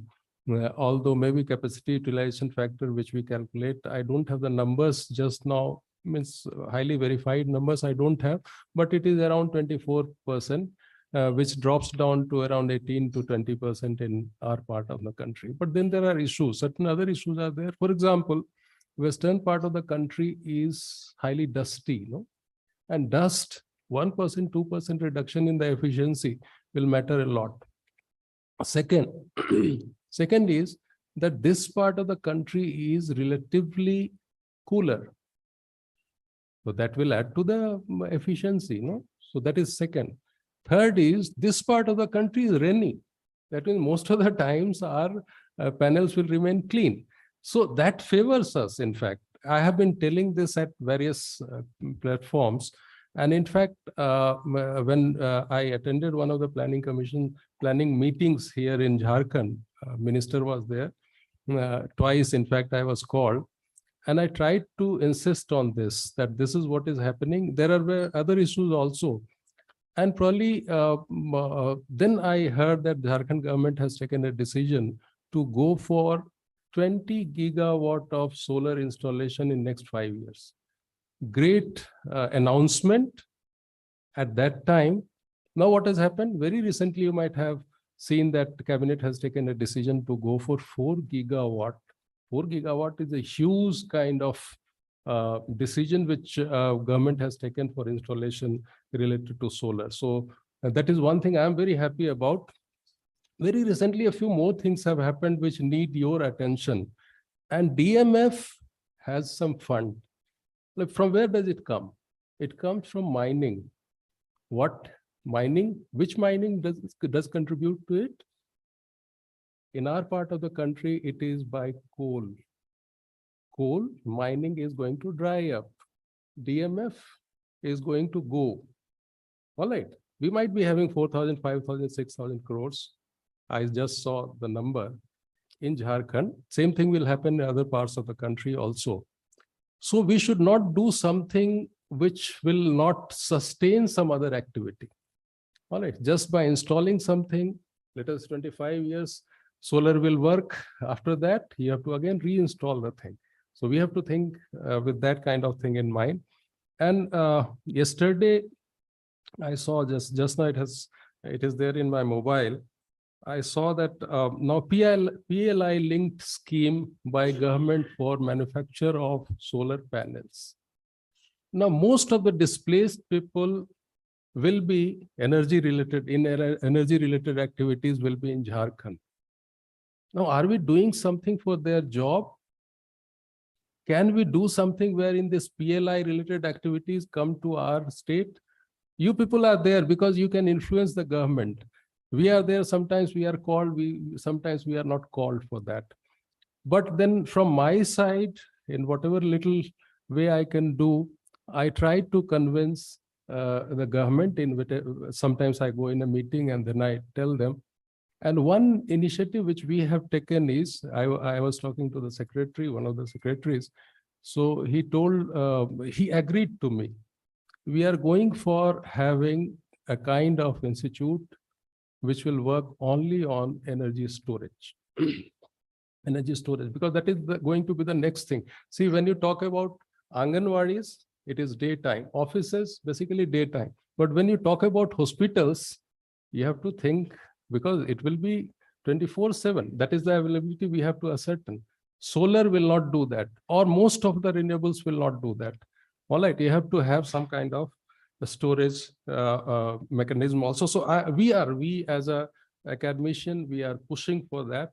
And you just pray for us that we are successful, because I have worked at the highest level in the country, as well as whatever was possible for us, and even in the state. So that we are going ahead with. Now, you also talked about DMF fund.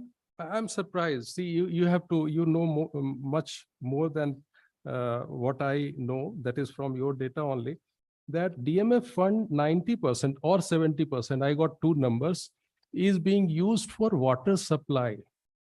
I'm surprised. Why I'm surprised? Does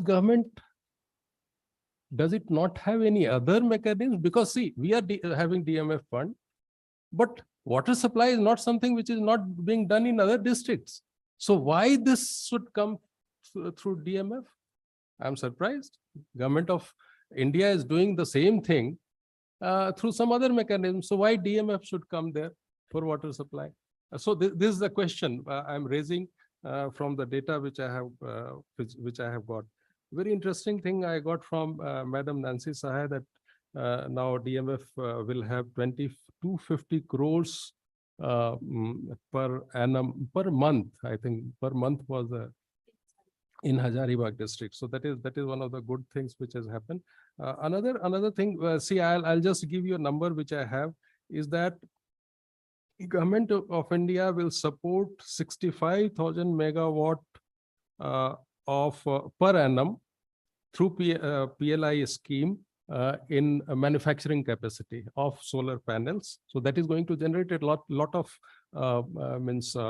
jobs, and investment from government side would be around 1 lakh crores. So PLI incentive which government will give. We should focus on that, at least in our state, because Jharkhand is going to be affected the most. And these are the things from our side. Let me tell you what Mr. Arpo just now at the end, he told that we need some kind of training in solar related activities. So maybe we can contribute in that because we are very much in touch with NISC and we ourselves have some expertise in our institute, our university, and very good expertise. In fact, let me tell you, not some expertise, very good expertise, because most of our teachers are exposed, widely exposed. They are doing, see, we do research. So research is something which I cannot talk here about. We do research in high-end solar, futuristic perovskite solar cells, for which now Tatas have come. DRDO is now contacting us. And we are also working on some other things. For example, I personally work on solar cookers. Solar cooker is not very popular in our part of the country, but I would like it to be a part of kind of promotional activity in Jharkhand at least. Something should be done for this also. We can probably help in that from whatever background we have. So this is what I had to share. Thank you so much. Thank you so much, sir, for highlighting these points. Especially crucial is what you talked about, DMF money drying up eventually. We don't know in a decade or 2 decades, but there is, because it's linked to coal so closely. So this is in fact something that we have also been talking about as DMF as a means of enabling energy transition, rather than something to be worried about ki ye to khatam ho jayega. But how do you today utilize it for a better future? And that's where I think these issues kind of get integrated. And training you've highlighted, I think from the districts also, when we have had these meetings, that was the area where they were most responsive when we talk about creating those solar jobs within the district, because they're also the facing the kind of they're on the receiving end of things, क्योंकि वो उनकी छत का ही panel भी काम कर रहा होता है, तो it's that issue right now. But at this point we're also very honored to have Bishnu Parida sir with us. So please, sir, your perspective on what we've suggested in the report and otherwise. Yeah. Thank you. First of all, I am congratulating iFOREST for conducting this study and organize this workshop. And I also thanks to all the participants here who are here to give their opinions regarding this. And it's a good thing in Jharkhand that many such type of studies being conducted. I think I have attended in this hall also 2 to 3 studies by DRE and other agencies, ISAP. And I think although work is done very less,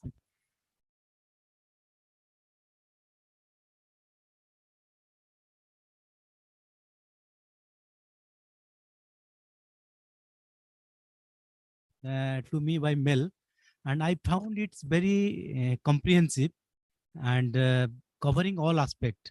They conducted a study in 5 districts: Oisingmu, Hajaribagh, Ramgarh, Chatra, and Dhanbad, which are the mostly mining districts of Jharkhand. Also, they have the DMF fund there, and they cover all aspects like from Anganwadi center, health center, individual users, then agri entrepreneurs.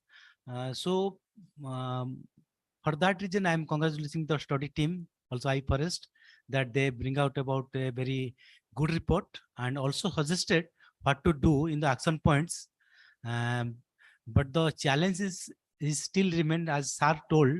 There are the many technical challenges, fund challenges, and sustainability challenges.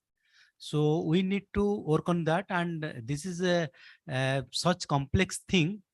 No one department, no government, no NGO or CSO, no research institute can alone address that. It required a multiple and multi-stakeholder approach, and with participation of community.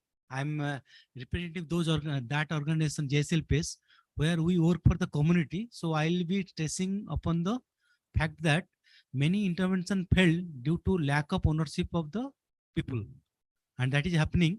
And like Jol Minar, sometimes it installed, but due to no ownership of local people or users, once that panel get damaged or something happen, that remain on maintained for long time, till there is a lots of complaint in the government department, and government people or the contractor came and repair.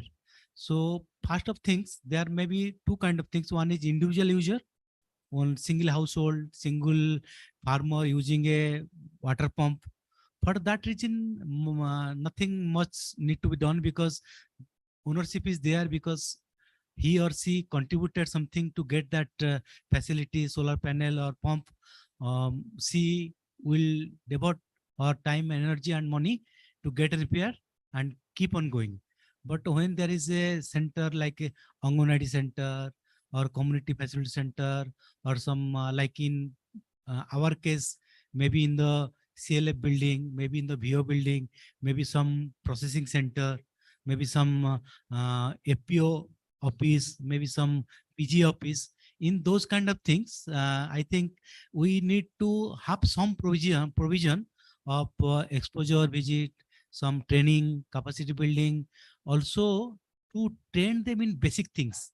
Because when there is a minor kind of requirement like just removal of a single wire, that some person in that community or that group should be trained to just do that, to attach that, or some like we are talking about the placing of the panel in the right distance, right maintaining the right gap.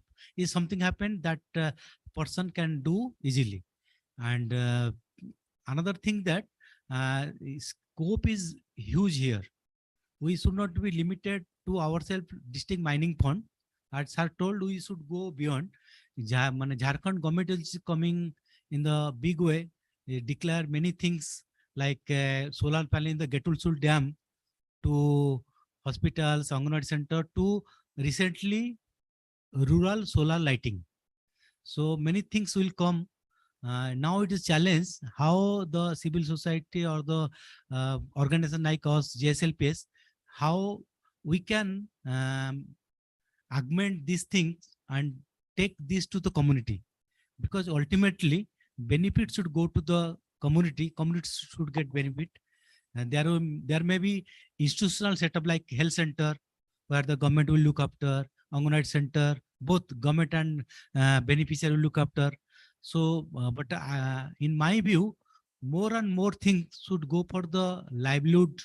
Also, like livelihood, like I think very easy thing is having a potable water pump with a solar panel. In our Johar project, we have demonstrated that half HP pump with a single panel carrying through a cycle, 1 HP pump with a 3 panel carrying through a rickshaw, cycle rickshaw, and it is movable. You can take to any water source, put there, have irrigation in the daytime, then take back to the panel. Another model we are promoting, that is installing permanently that solar panel. So those kind of things. And also I think many NGOs also promoted PM Kusum scheme and benefited individual farmers. So I have nothing to talk about the technology and financing, but I will request let's work together and we have a WhatsApp group, Jharkhand Energy Initiative. Many things being shared, and now we have many technical agencies starting from Selco, Transforming Rural India Foundation to Deloitte or many, and Jerida. So we need to take the help of those people and demonstrate and propagate many numbers, because I think scope is much more, but we still demonstrated very few numbers. And there is another aspect I would like to tell, that there is a ample scope of innovation. What Sir told, that is, I am also agree on that. We have to go for the battery storage of energy. That is one challenge in irrigation. In most of our Johar project irrigation scheme, there is no facility of storage. Only we do irrigation during the daytime when there is a sun and panel is working properly. But in case of health, in case of also micro enterprise, in studying in the home, studying in the tuition center, studying in the coaching center, or studying in the school also, in sometime in the evening, we need energy at different time where there is no sun. So we need to work on the battery technology, like many companies are coming, not only charging the battery, but swapping the battery, because you cannot simply charge battery and keep on doing that. There should be 3-4 spare batteries, one battery charge, and the other service provider can come replace that battery, check, take to the proper area where the electricity are there. If not solar charging, then can be charged by the electricity and can use. And there is, I'm just seeing the photo of this Jalminar. One innovation can be done there. If community take ownership with technical assistant from any technical agency, if you can put a battery there, and some lighting facility can be done there, because water not required that will collect, the women collect water in the daytime. In the evening they may be collecting. Some kind of innovation, putting some light in the Jalminar can be done, but that required government's consent of the drinking water sanitation department, also community ownership, some technological innovation from the technical partners, and many more things. But I remain here because I have some work. I have to go back to office. I am not able to participate in the panel discussion. But once again, I am congratulating iFOREST for this very good study, and also the participant here, those who have come to share their experience and share their learning, and do something concretely in the action way. Because if we keep on only at the study level, or do not push the government, then things will remain as a research study like academics. So finally, I am requesting you all, let's focus in the influencing government and doing some implementation. So thank you very much. Thank you, the organizer of iFOREST, present here on the online, and also to the all participant here. So thank you, Johar, all the best. Thank you so much, sir, for giving us your time. There are two very important things that you mentioned, one about collective engagement and one about optimization of assets. I think collective engagement is something that we all struggle with a little bit, and also something that DMF, from the DMF perspective, is very important, because typically districts have this conflict key, can we even spend money for an individual? So thank you, sir, for bringing these issues up. We had asked the staff to serve tea because we are kind of, we've gone beyond the scheduled time. So we can continue with the discussion while the tea is being served. And if you want to help yourself for a break, that's fine too. But I think we can just continue with the panel discussion and then break for lunch. So the panel that we had designed was kind of taking forward from where the presentation also leaves us, that is about talking about sustainability. Okay, Shrestha wants to respond. So just two things, clarification. I wanted this one, so it's not monthly 250 crores. It's annual. They would have become Raja. That's not the case. It's annual 250 crore, but it is also anticipated based on coal blocks that are being auctioned in Hazaribagh, that region. So it's contingent whether all of them come into production. That's number one. Number two is that jo pani ka aapne bataya, it's about 80% right now. 80, some districts actually 90. It happened around 2016 after DMF rules were instituted, and that time the state government, the chief secretary, the government had given a direction to actually augment all the rural drinking water projects to the drinking water department ke paas the, to saturate that with DMFT funds. Now, and that time also, ODF was a thing of the mission of the government of India under SBM. So the Jharkhand government at that time made major allocations towards drinking water and sanitation. Now the sanitation program and the way funds were sanctioned was because these are long piped water supply projects drawing water from Damodar, which is a big question mark of sustainability of these projects long term. But what happened was these were long-term sanctions made for like 5 years. So it's not that today the state government is doing that. It happened about like 5 years back. But just because ye itna bada investment hai, it's still going on. So when we are still looking at it, but later, I think it happened in 2019 around, that the government had actually went back telling that they should do more need-based planning. But the only challenge is right now, since so much funds have been already allocated, and then beech mein COVID aa gaya tha, so healthcare pe became a focus. So things could not happen. But that's the reason you have this discrepancy. Thank you, Shrestha. So the way that this next session is designed, we have some lead panelists who will lead the discussion, and then of course we would like to have an overall. Sir, iske panel discussion ke baad. Ji sir, उसी के बारे में कह रहे हैं. ये panel discussion के बाद we'll have Q&A. That's what I'm saying. कि panel के बाद we will have open discussion with people who are here. So in that we have Harsha Minawat from WRI. I think I'll just introduce one by one and you can make your comments. Vagisha, can you share the mic to her? Where's the mic? I think we can continue sitting. Yeah. So Harsha is, she's the senior program manager for the energy program at WRI. And like she had mentioned, they've been working very closely on, healthcare solarization related issues. So I would request her to, speak from that perspective, her inputs on what we have suggested, and also on overall perspective on solar. See, she's coming. Acha, thik. So we can have all the panelists please come up front and that.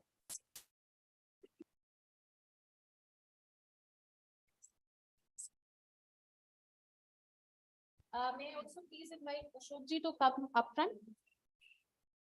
Amit Ranjanji, you're here, okay. Vijay is joining virtually. Swapanji. Please. Yeah, you please. Thank you so much, Manvi. And first of all, I want to thank the iFOREST team for this report. We got a good snapshot, thanks to Arpo for taking us through the findings. And one aspect is that this is a really useful articulation of the needs and demands for energy. And this is something that has been missing. I mean, it's not that these facilities have recently, some of these facilities are new, but some of these facilities have not had electricity connections since whenever they've been functioning. So this articulation is important. And one of my suggestions is for you to actually share this with this DISCOM. So they would need to actually see that there is a lack in the services that are being provided right now, because the DISCOM's job is to give electricity. There are legal requirements right now in terms of norms and standards that have to be followed for number of hours of electricity supply. So they would be one of the main audiences, I would suggest. We've been discussing about the linkages between energy and development even today, and a lot of work has been done on this. The linkages are quite clear, but I would suggest that we need to now shift our focus in policy, moving ahead from households. So we need to focus on social loads and productive loads. That is where the aspect of electrification is much needed. So in household electrification, we first had the Rajiv Gandhi Gramin Vidyutikaran Yojana. We've had Saubhagya, DDU, GJY in between. So, and the linkage between development and household electrification is limited to certain aspects. You will go from 0 to 1. But if you really want a step change, you want to go from 1 to 10 in terms of development, however you want to frame it, you have to look at social loads.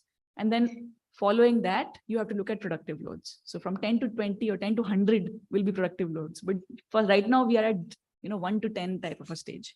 What are social loads? Social loads would be exactly what we were discussing. So water supply schemes, supply of electricity to schools, educational institutions, and healthcare sector, for example, Anganwadis for that matter.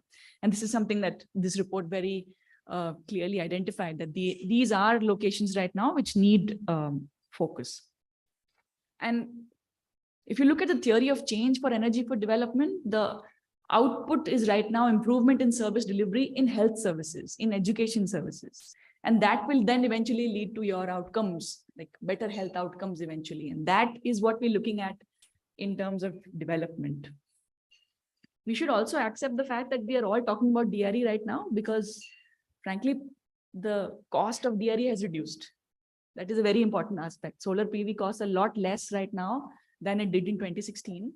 And batteries also cost a lot less right now than they did before. And so that is why this is a viable solution right now. And thanks to organizations like Selco Foundation and like other vendor partners enterprises, a lot of experimentation has been done. So there are some models available which can be picked up, fine-tuned, understood better, and implemented. So that is why we're talking about all of this, and this context is important. We cannot set aside the DISCOM, but it's also something that, we can do things without the DISCOM also. So, I think we have this option which has been created. So let's not lose sight of this option. The next question, which I think was sort of raised, was that, is DMF really the right source to do all of this? You may want to ask that. And the reply to that is yes, it would be one of the ideal sources to implement DRE solutions, which is because it is a specific public finance source. If you look at private financing, the main aim of private financing is to look for return on investment. If you are looking to power or electrify social loads with the intent of improving social outcomes, not really looking for return on investment, you have to look at public financing, and especially if you want to scale up. So right now, of course, CSR, grant funding are the usual players in DRE for social loads, but they are all at pilot level. They all stop at a certain number of installations, and then, the story ends there, so to speak. But if you want scale, the logic is straightforward. Like if public finance can invest in sustainable assets in its social loads, then their own budgetary requirements will reduce. And so that's why it makes a lot of sense to use DMF funds to power social loads electricity needs, and then using DRE. So, this whole argument actually makes a lot of sense. So how do you go about unlocking then DMF funds? And so here is something I think what we've also learned from our work. Last year, we had also come up with a report which was talking about powering development. And the findings were similar to what has been presented today, was that there is a problem in defining roles and responsibilities in installations or in implementation exercises. People don't know who owns the asset. The asset may feature on somebody's books, but actually on the ground, nobody knows whether it's the responsibility, let's say in a hospital situation, whether it's the admin staff who needs to take care of the asset, operate and maintain it, whether it's the vendor who needs to do it, whether it is the department who funded it will come and do it, whether you have a completely, independent entity coming and doing it. So, that clarity is very, very important. And this is sort of answering Nancy ma'am's question also, how do you actually go about doing it? So first we have to define roles and responsibilities. Let's be clear here, school administrators and hospital administrators don't know anything about DRE. And we can't expect them to know everything about DRE. So there is a lack of capacity to understand these solutions. And this is a transaction cost, right? So this transaction cost has to be filled up by someone. And we have to identify who is the right person to do that. Now, organizations such as ourselves, such as Selco Foundation, such as others who have been working in this sphere, we can probably make model documents, which can then be adopted by either the district foundation, district collector's office, or the foundation officials themselves. So those can probably identify, how do you choose a vendor? What should be the size of a system? How should it be designed in terms of location and, shade aa raha hai ki nahi aa raha hai, battery ka size kya hona chahiye. So those things are something that I think collectively this group can work on. But who uses those documents? So you have to identify who uses those documents. We also have to understand that there's different capacity with different stakeholders, right? So it's not that the people who are sitting managing the DMF can actually undertake all of this. No, they can't. We have to invest in an institutional mechanism which then takes this forward. We can learn a lot from large scale infrastructure projects, right? So you never really have just a private entity coming and installing a project. No, there is a very long process that happens in putting out an expression of interest and putting out an RFP and selecting the player who will actually implement a project, a monitoring agency and all of that. So that is an institutional, that is the level of institutional architecture we need to invest in. And, just from DMF's perspective, only giving money is definitely not useful. It has to be a lot of things that need to be done. And we need to really, we have seen models that can be replicated, right? So there are models where vendor owns assets and operates and runs and does everything responsible for everything. We have seen models where community owns assets and shares responsibility. We have seen models where facilities own and operate it, and when then government departments own. So all of these models exist. We probably have to figure out what fits well for what purpose. So fit for purpose is something that we have to understand in this institutional model. So what is also our expectation from different stakeholders, right? So, there's this line, I think it's from Spider-Man, it says, with great power comes great responsibility. But we have to understand what is power in this context. Is the power money? Is the power understanding of technology? Is the power capacity to actually do something on the ground? Is the power access to information that, yes, there is a gap here? Or is the power to actually make a decision and put out a scheme that says, yes, this is what we will do? Very different people who hold very different powers. So this is distributed power, so to speak. But then are we really looking at distributed responsibility, and are we prepared for distributed responsibility? one suggestion that I would like to directly submit to Nancy ma'am's question is, we have to look at prioritization. We cannot ask the DMF to fund everything. And even within the social loads that we're talking about, we have to prioritize which schools should be prioritized, which health locations should be prioritized. And we can talk a little bit more maybe outside after the panel discussion. We do have a tool that helps do that, which is then Energy Access Explorer, which will layer different kinds of needs and selection criteria for you, and then help you figure out, okay, out of these 100 things that I need to do, these 5 are priority this year. Next year, these 10. Next year, those 15. So that planning is important, and then that 5-year vision for that DMFT will be useful. I'll make one final point, which is that and this is something that usually gets talked about when we talk about scaling up through public funds, through public finance. We do not want to standardize sizes. We do not want standardized sizes. That is the worst thing we can do when we are implementing projects. We can standardize the process, but we cannot standardize the size. We cannot standardize the design, because those things are definitely affected by the characteristics of the location that we are trying to electrify. A PHC in a different district, a PHC in Hazaribagh may be very different from a PHC in Bokaro. It may be different. The profile of the people who come there will be different. And that defines what services is provided. That defines what are the electricity needs. It seems like a difficult, task or ask right now, but there are methods to standardize all of this in terms of process. And that capacity is something that we should focus on. So let me stop there. Thank you so much. Thank you, Asha, for those very important points. And for highlighting the potential of DMF as the public fund, which can help that scale up, going beyond what is happening at a pilot stage, and also the concerns there to be kept in mind.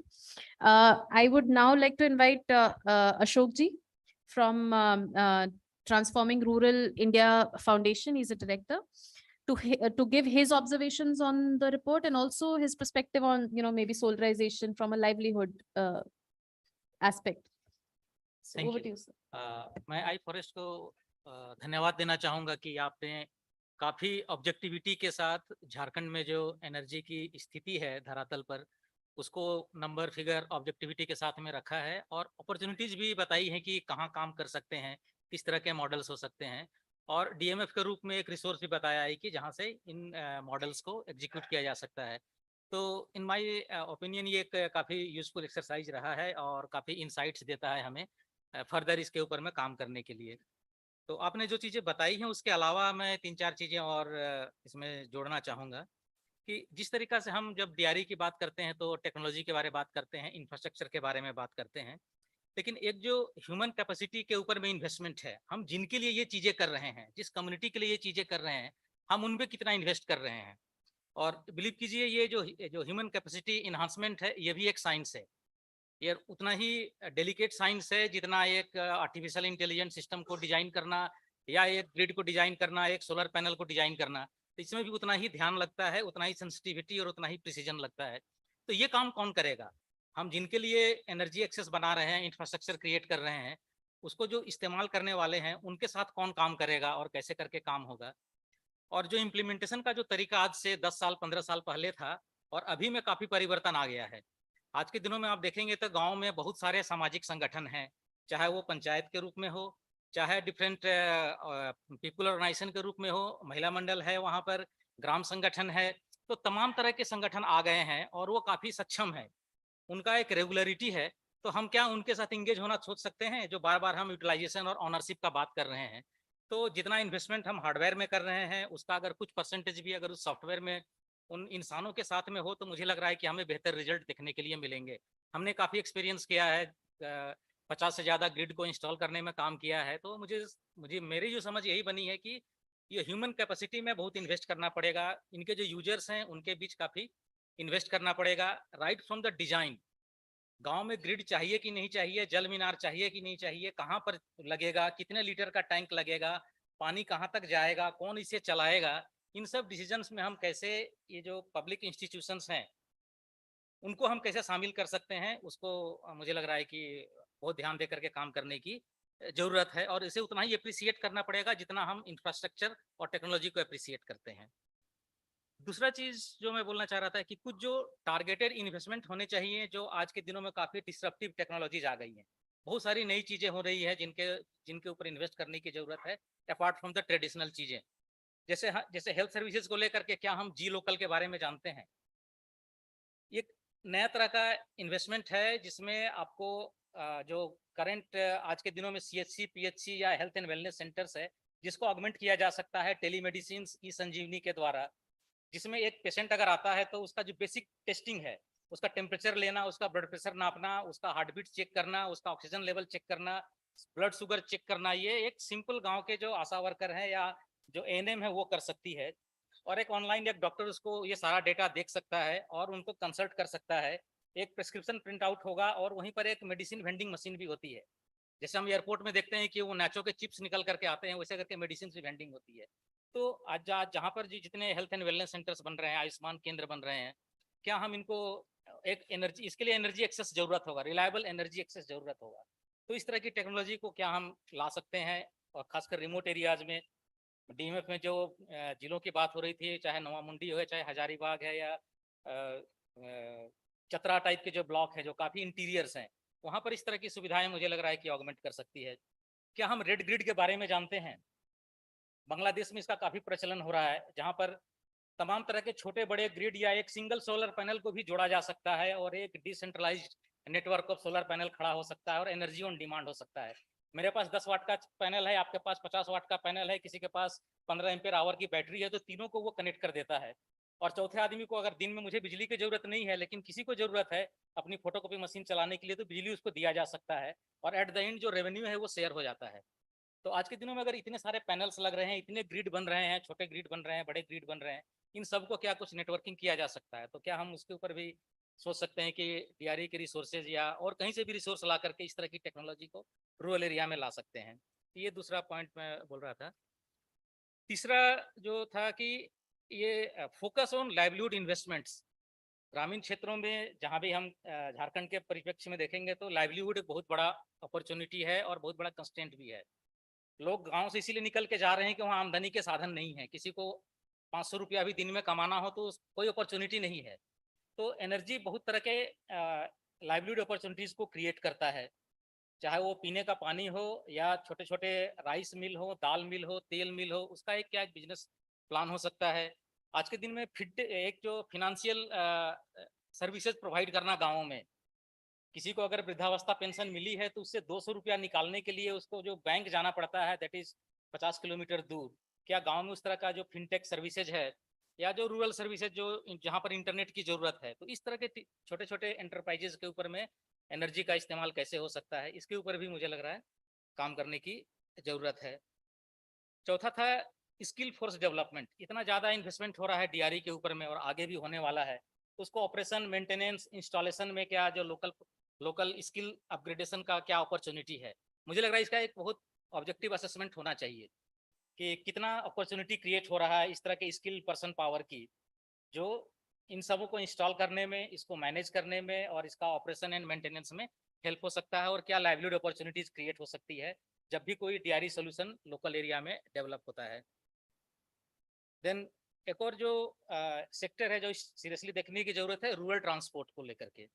जिस तरीका से आज के दिनों में electric vehicles बढ़ रहे हैं, 2 पहिया वाहन है, 3 पहिया वाहन है, 4 पहिया वाहन है, तो पार्किंग एंड चार्जिंग क्या एक अपॉर्चुनिटी क्रिएट हो सकता है रूरल एरियाज में? आज के दिनों में भी सब लोग डीजल और फ्यूल और पेट्रोल वाली गाड़ी पर निर्भर हैं, तो और धीरे धीरे ये इलेक्ट्रिक व्हीकल्स का प्रचलन बढ़ेगा, तो क्या हम रूरल सेगमेंट को भी रेडी कर सकते हैं जहाँ पर लोग पार्किंग एंड चार्जिंग का काम कर सकते हैं, चाहे वो ई-रिक्शा हो, 2 पहिया वाहन हो, 3 पहिया वाहन हो, और साथ में रूरल स्टोरेज का बात भी अगर हम देख सकते हैं, तो बहुत सारे रूरल एरियाज में जो प्रोड्यूस हैं उनको कंट्रोल्ड क्लाइमेट की जरूरत पड़ती है या प्रोटेक्टेड स्टोरेज का भी जरूरत पड़ सकता है। तो how DRE can add value to that, चाहे वो फॉरेस्ट प्रोड्यूस हो या कोई एग्रीकल्चर प्रोड्यूस हो या लाइव स्टॉक प्रोड्यूस हो, उसको रूरल एरिया में स्टोरेज करने के लिए क्या अपॉर्चुनिटीज DRE में है, और how DMF can also help. तो अपार्ट फ्रॉम जो हेल्थ लाइवलीहुड सेक्टर को हम लोग बात कर रहे थे, तो मुझे लग रहा है कि इन सब चीज़ों को हम लोग ध्यान देना चाहिए and let us think through कि हम कैसे इसके अराउंड में सॉल्यूशंस क्रिएट कर सकते हैं. तो I will stop here and thank you very much for giving me this opportunity. Thank you, Ashok ji. Thank you for highlighting the various livelihood segments which can be considered and taken up. In fact, livelihood is a priority area for DMF, and one of the things that we wanted to highlight through the survey also to the district governments was कि 90% electrification था simple agri based micro enterprises में, all of like 90% of them were connected to the grid, but only 40% were using electricity for running business. जहाँ भी motor use होता है, जहाँ भी चक्की चलती है, जहाँ भी हलिंग, ये ग्राइंडिंग और इस तरह के हैवी मोटर का जहाँ भी यूज है, वहाँ हर जगह अभी भी diesel is the primary sort of energy source. So besides innovation and looking at new areas of investment, I think जो basic है आटा चक्की और चूड़ा मिल और ये वो जो भी गांव में होता है, वहां तक भी electrification का impact नहीं आया, because then if diesel usage is so high, then how your business kind of economics changes drastically, because you're spending so much on diesel every month, and your hours of operations are also limited. So thank you, Ashok ji. I would like to get Vijay here. Vijay Shankar, who's the founder of Exonus Technologies, and he's been working in the energy space for the longest time. ये online वाले जी. In screen. Yeah. Yeah. Please go ahead with your question. You're on mute. Hello. Hello. Hello. We can hear you. Hello. Yes, you are audible, sir. Okay. Thanks, Mandvi. Thanks for inviting me, and a big congratulations for such an in-depth study on DMF fund as well as DRE sector. We've covered a lot of things from livelihood to skilling to new opportunities very objectively, and the presentation that has been given by our poets are very helpful to understand that what are the opportunities there in the sector, and how DMF can be used, DMF fund can be used for these opportunities to create assets in rural areas. So actually, I will keep my discussion around 3 points. One is that the skilling that Ashok ji was talking. I think skilling एक काफी important area है, particularly DRE segment के लिए, because अभी भी आप देखेंगे तो rural areas में DRE के integrators नहीं है, उसको post installation operation and maintenance के लिए manpower required जो है वो नहीं है. So skilling एक काफी important area है जहाँ पे DMF fund का utilization हो सकता है, and that can create a number of jobs. For that, I would suggest that DMF funds should follow the model that basically NABARD follow, like for MEDP and LEDP process, where they create skill for managing the micro enterprises through MEDP, and they also do some sort of funding for creating the micro enterprises where the skilled manpower can be used. So on the similar line, I would suggest that a part of DMF fund can be utilized to skill the people. Like you can see the opportunity today Jareda have over more than 2,000 installation on different government buildings. They have installed approximately, as Jarpo was saying, 12,000 plus pumps in different districts. JSLPS have already installed more than 1,000 pumps. I think Ashok ji organization, TRIF have already installed more than 1,000 pumps in different districts. And remember, these sets have been created after a lot of investment. I mean, so creating for 2,000 numbers of installing 2,000 number of rooftop systems, and installing 10,000 pumps, we have invested a lot of money. So, so to utilize the asset or kind of money we have invested in those assets, we need to utilize it, and we need to utilize it for next 20 years or 25 years. So you need to maintain these assets very properly, and for sustainably maintaining these assets for next 20-25 years, you need to have a skilled manpower, and that manpower should be distributed, not concentrated or at the center of the state, or maybe in the capital of the state. You need to have distributed manpower. I think DMF can play a vital role in that, creating and skilling those manpowers in different districts. And again, opportunity is there to utilize those skilled manpower. Like as you said, that these are the assets that are already created. And if you will consider the future, I think in next 2 and 3 years, Jareda will install more than 30,000 pumps. What will happen with those pumps after 4 and 5 years if your O&M vendor will not be there with you? So there is a huge requirement, and there is a need of capacity building and skilling. Now, how it can be done? I think iFOREST, organization like iFOREST and WRI and other think tanks, JSLPS and TRIF can come together and create a compendium kind of thing and training material kind of thing, and create and create a manual kind of thing and conduct 15 days, 30 days trainings in the local ITI, government managed or privately managed ITI in those DMF districts, particularly focusing on those DMF districts. I mean, I can say in next 20 and 30, next in 1 or 2 years, you will be able to generate approximately 500 plus, hardcore entrepreneurs and skilled manpower who can handle this O&M part. Second is the creating asset for managing or powering livelihood assets that Harsha and Ashokji also talked. COJ, SLPS have also talked about that, and we have seen the impact on the ground. Sometimes, as Mandvi said, that 40% of the enterprises are still using the diesel and other source of energy to run the productive load. Sometimes new technology or innovative technology break your inertia. I mean, imagine that once you buy an iPad or any other new mobile or any other new technology, you want to harness those technology, you want to use it maximum. So whenever a new technology come up, I mean, it sometimes breaks the inertia and motivate people to do the wonder.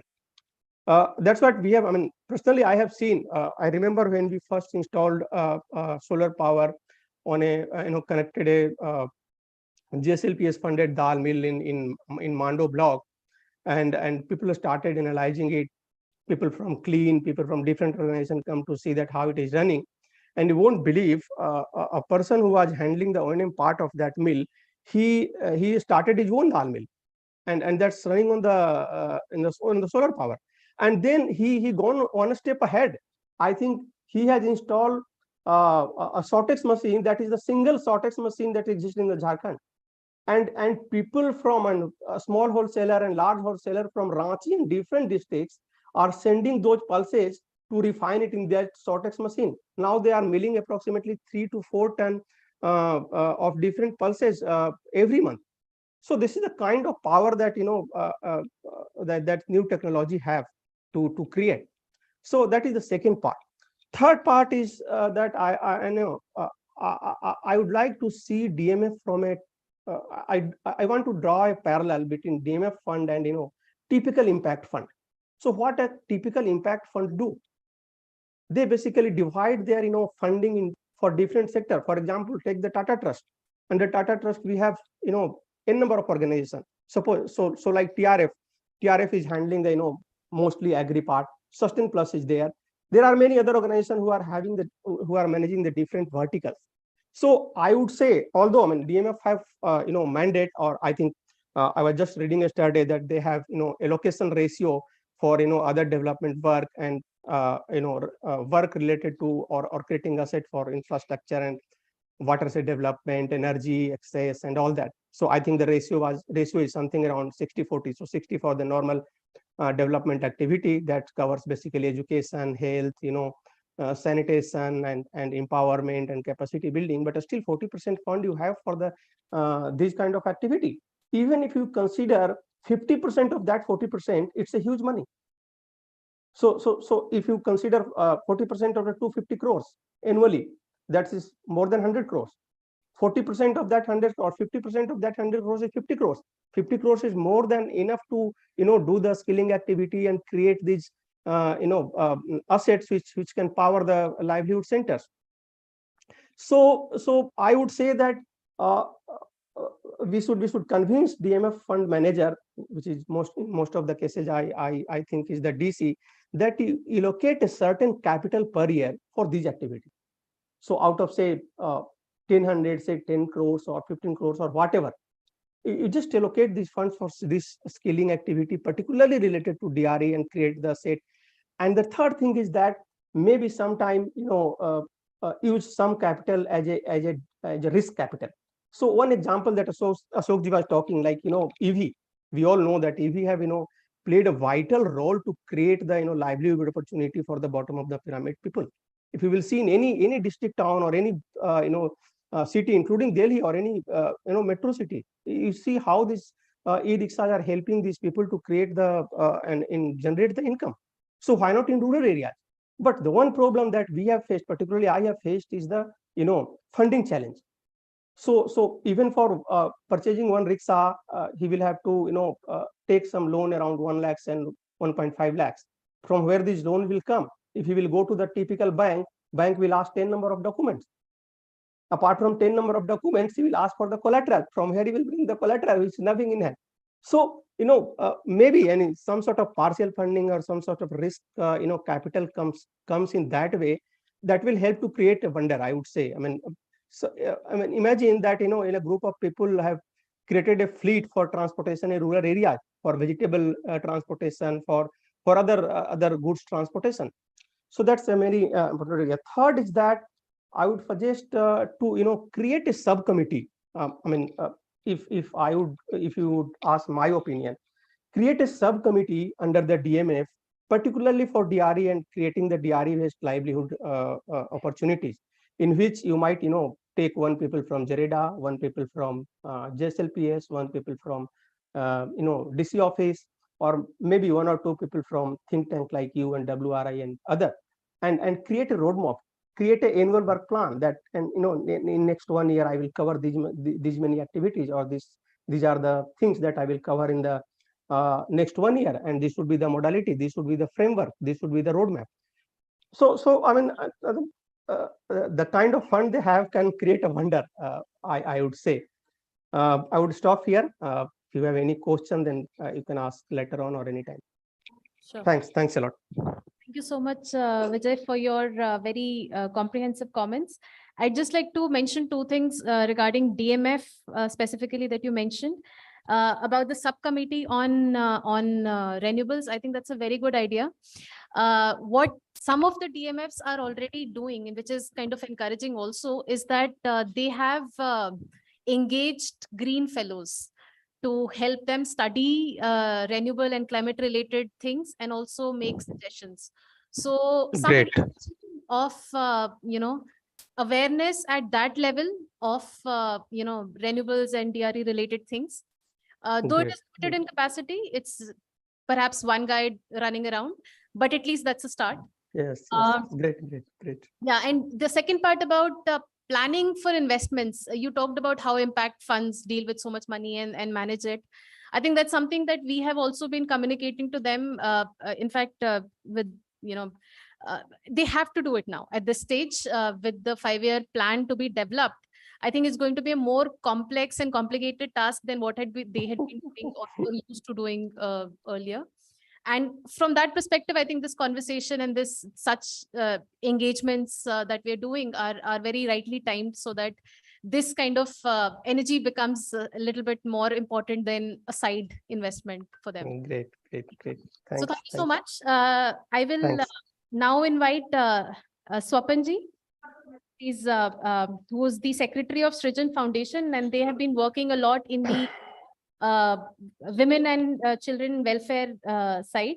So sir, आप अपने perspective से please बताएं कि इस report के बारे में, और also maybe how NGOs can play a better role in engaging with DMF to get these outcomes, please. धन्यवाद iFOREST की पूरी टीम को कि उन्होंने मुझे मौका दिया इस प्लेटफॉर्म में अपने विचारों को रखने के लिए। और मैं मुख्य रूप से स्वयंसेवी संस्थाओं की भागीदारी पर ज़्यादा फोकस करना चाहूँगा, क्योंकि यहाँ जितने हमारे साथी मौजूद हैं ये सभी इन्हीं जिलों के आसपास में काम कर रहे हैं और सही मायने में हम जमीन से जुड़े हुए लोगों के साथ सीधे रूप से जुड़े हुए हैं। और अभी हम जितनी भी बातें कर रहे हैं या फिर अभी iFOREST ने जो प्रायोरिटी लिस्ट किया था उसमें मैं देख रहा था कि जो वाटर सप्लाई है उसको सबसे लो प्रायोरिटी में रखा हुआ है और बाकी चीजों को हाई प्रायोरिटी में रखा हुआ है। लेकिन इसके अगर इसके कॉन्ट्रैरी में देखते हैं तो गवर्नमेंट का जो इन्वेस्टमेंट है वो वाटर सप्लाई सिस्टम को करने के लिए लगभग 85% यूजेज हुआ है। तो कहीं ना कहीं जो आवश्यकता निर्धारण की जो प्रक्रिया चली होगी या किया जा रहा होगा उसमें जो समुदाय की ग्राम सभा की जो बात हम हमारे एक साथी ने कहा भी था कि ग्राम सभा की इसमें भूमिका क्या वाकई में उस प्लानिंग प्रोसेसेस में थी या नहीं थी, ये समझने की जरूरत है। तो यहाँ एनजीओस की भूमिका निकल कर आती है कि हम जिस भी क्षेत्र में काम कर रहे हैं, जिस भी पॉकेट्स में काम कर रहे हैं, हम वहां के समुदाय को बहुत ज्यादा संवेदनशील बनाना पड़ेगा अगर हमको अपने गांव को एनर्जी इक्विप्ड करना है और लो कॉस्ट या काफी लॉन्ग टर्म चलने वाले सिस्टम के साथ जोड़ने के लिए कोशिश करना है। तो इसके लिए यहां मैं देखता हूं कि आप जो ह्यूमन रिसोर्स हमारे गांव में है, तो हम जैसे भी बात हो रही थी कि कैडर बिल्ड, हमारा एनजीओ सेक्टर जो काम करते हैं, मुझे जैसा लगता है कि हम भी काम करते हैं, हम किसी भी मुद्दे पे काम करते हैं तो हम कैडर बिल्डिंग पे ज्यादा विश्वास करते हैं कि जब हम फेज आउट करेंगे तो काम आगे कैसे चलेगा। तो इसीलिए समुदाय के बीच में से ही कोई ऐसे रिसोर्स पर्सन या रिसोर्स टीम तैयार हो जाए जिसको समुदाय उसकी देखरेख करे और वो समुदाय को टेक्निकल सपोर्ट करता रहे। ये बहुत आवश्यक है।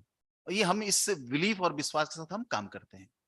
और मुझे लगता है कि अभी जो रिपोर्ट प्रेजेंट किया गया है इसमें जो सबसे कोर कंपोनेंट मेरे हिसाब से, हमारे एक साथी ने भी कहा कि हमारा ज्यादा से ज्यादा इन्वेस्टमेंट ह्यूमन रिसोर्स बिल्डिंग पे होना चाहिए। क्यों? क्योंकि यही हमारे प्लानिंग प्रोसेसेस में इन्वॉल्व होंगे, यही इम्प्लीमेंटेशन करेंगे, यही मेंटेनेंस प्रक्रिया में रहेंगे, यही ऑपरेशंस को देखेंगे और यही आगे चल के सस्टेनेबिलिटी एस्पेक्ट को देखेंगे। और कल को जब अभी जो प्रोसेस है कि वेंडर कंपनी को देते हैं जो सालों भर देखती है काम, तो आगे जब वो हैंडिंग ओवर करेगी तो ये टीम मेरी वहां तैयार रहेगी। हमको इस हिसाब से अपने प्रयासों को आगे बढ़ाया जाना चाहिए, मुझे ऐसा लगता है और ऐसा मैं महसूस करता हूं। और इस पूरे प्रक्रिया में मैं महिलाओं की भागीदारी पर थोड़ा सा मुझे दिखा कि उस पर बातचीत नहीं हो रही है। लेकिन हम एक संस्था होने के नाते, जब हम एक संस्था होकर 7,000 से ज्यादा महिला किसान के साथ जुड़े हुए हैं, तो बाकी हमारे संस्था साथी भी इस तरह से हजारों की संख्या में महिला साथियों के साथ जुड़ के काम कर रहे हैं, विमेन फार्मर्स के साथ जुड़ के काम कर रहे हैं, एसएचजी के साथ काम कर रहे हैं। और जेएसएलपीएस भी अगर आप देखेंगे इनका जो एसएचजी बेस है ये लाखों में है। तो इसलिए मुझे लगता है कि महिलाओं की भागीदारी इस पूरी प्रक्रिया में अगर बेहतर रूप से बढ़ाया जाए तो शायद हम ज्यादा बेहतर परिणाम देख सकते हैं। और प्रत्येक गांव में महिला समूह है और हम प्रायः सभी काम में महिला समूह को ही प्राथमिक रूप से लेकर आगे चलते हैं। साथ ही साथ उनके साथ अगर आप हमारे हेल्थ सिस्टम को देख रहे हैं तो वहां पे जमीनी स्तर पे एक सहिया का बहुत बड़ा कैडर है, आंगनवाड़ी वर्कर भी महिला है। तो अगर देखें कि पूरी व्यवस्था को जो हम चला रहे हैं इन ह्यूमन रिसोर्स के साथ चला रहे हैं, जो हमारे उस अंतिम जगह जहां अभी जैसे हमारे साथी कह रहे थे कि शहरों में देखिए बिजली चला गया, अभी हम प्रेजेंटेशन कर रहे हैं अभी बता रहे हैं, तो यहाँ भी ये स्थिति है। जब हम राज्य के कैपिटल में बैठे हैं और यहाँ भी पावर कट हो रहा है और यहाँ से जो हार्ड टू रीच एरिया है जहां हम स्वयंसेवी संस्थाएं मौजूद हैं, वहां की क्या स्थिति हो सकती है वो देखने की बात है। और अगर हम जो प्रायोरिटी सेक्टर का बात करें डीएमएफ में, उसमें प्रायोरिटी सेक्टर में एजुकेशन भी है, उसमें हेल्थ एंड न्यूट्रिशन भी है। लेकिन अगर अभी तक जितना भी सैंक्शन हुए हैं प्रोजेक्ट्स का अगर देखा जाए तो उसमें शायद एजुकेशन सेक्टर के लिए काफी कम परसेंटेज है।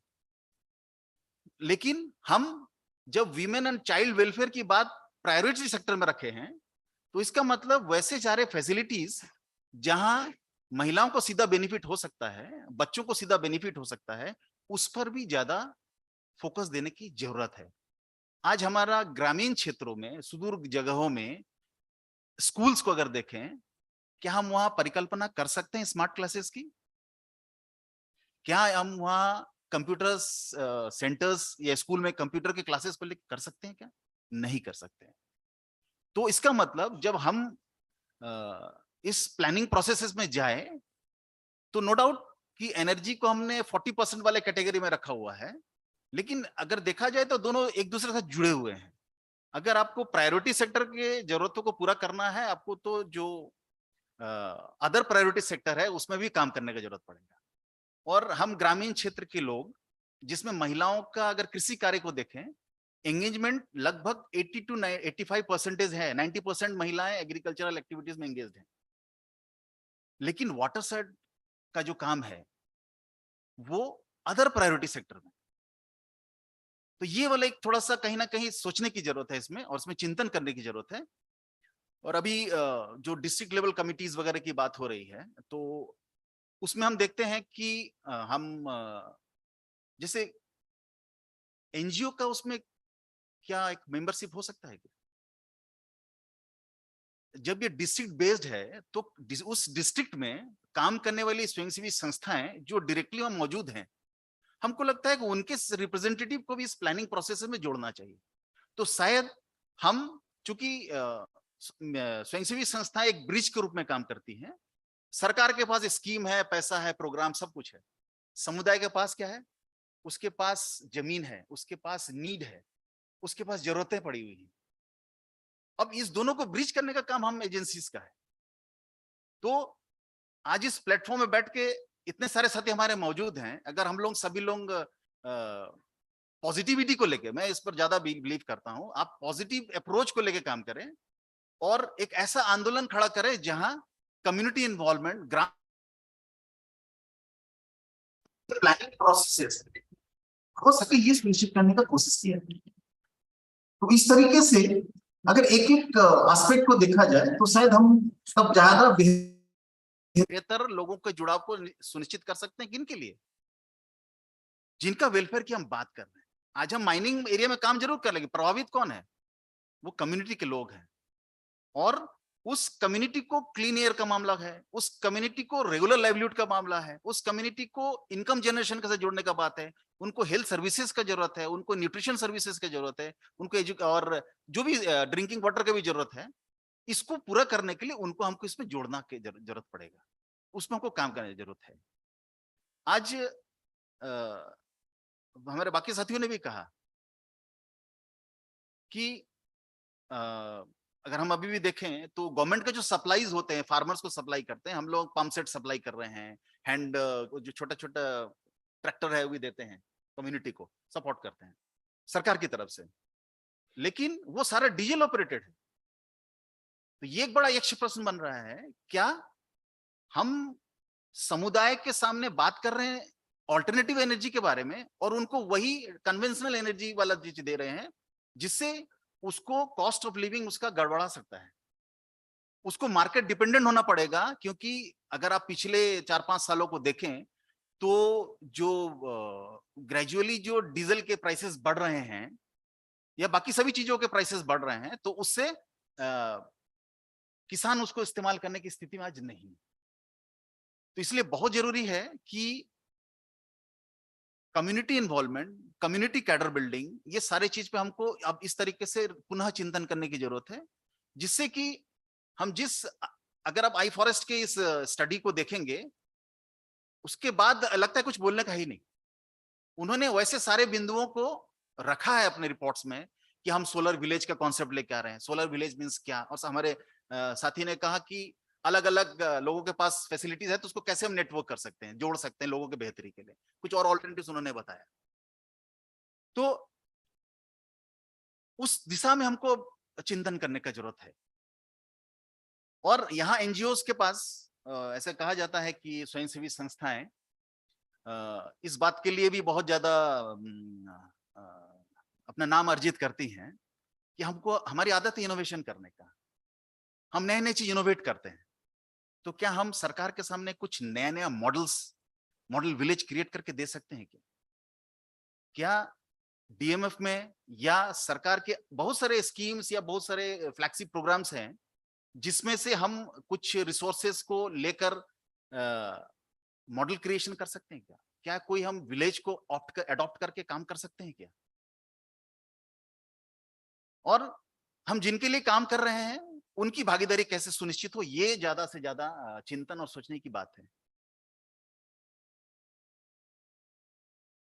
और मैं इस बात पे बहुत मुझे यकीन है और भरोसा है कि अगर महिलाओं को नेतृत्व दिया जाए, जो टेक्नीशियन की बात आप कर रहे हो, कभी कभी लगता है टेक्निकल वर्ड है तो उसमें क्वालिफिकेशन का जरूरत पड़ेगा, बहुत ज्यादा क्वालिफिकेशन होगा तब बेहतर तरीके से समझ सकेंगे। शायद ऐसा नहीं है, क्योंकि अगर आप गुमला डिस्ट्रिक्ट को भी देखें जहां हम काम कर रहे हैं, गुमला डिस्ट्रिक्ट में भी बहुत सारे महिला लोग इस सोलर सिस्टम को लेके गांव में अच्छे अच्छे मॉडल्स क्रिएट करके रखे हुए।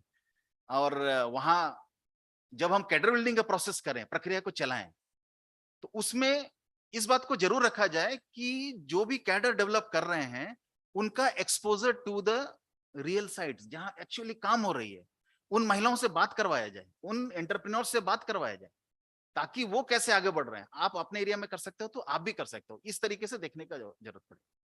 अब एक पॉइंट और मुझे प्रेजेंटेशन से मैं दिखा था, उसमें था कि जब इन्वेस्टमेंट का बात किए तो सबसे नीचे था यही टेक्नीशियन के ऊपर इन्वेस्टमेंट का, और सरप्राइजिंगली सिर्फ 8 करोड़ का बात किया हुआ है। एक 8 करोड़ से हम 5 जिले में 500 कैडर बिल्डिंग कर सकते हैं। तो 8 करोड़ हमारे झारखंड सरकार के लिए कोई मायने नहीं रखता है।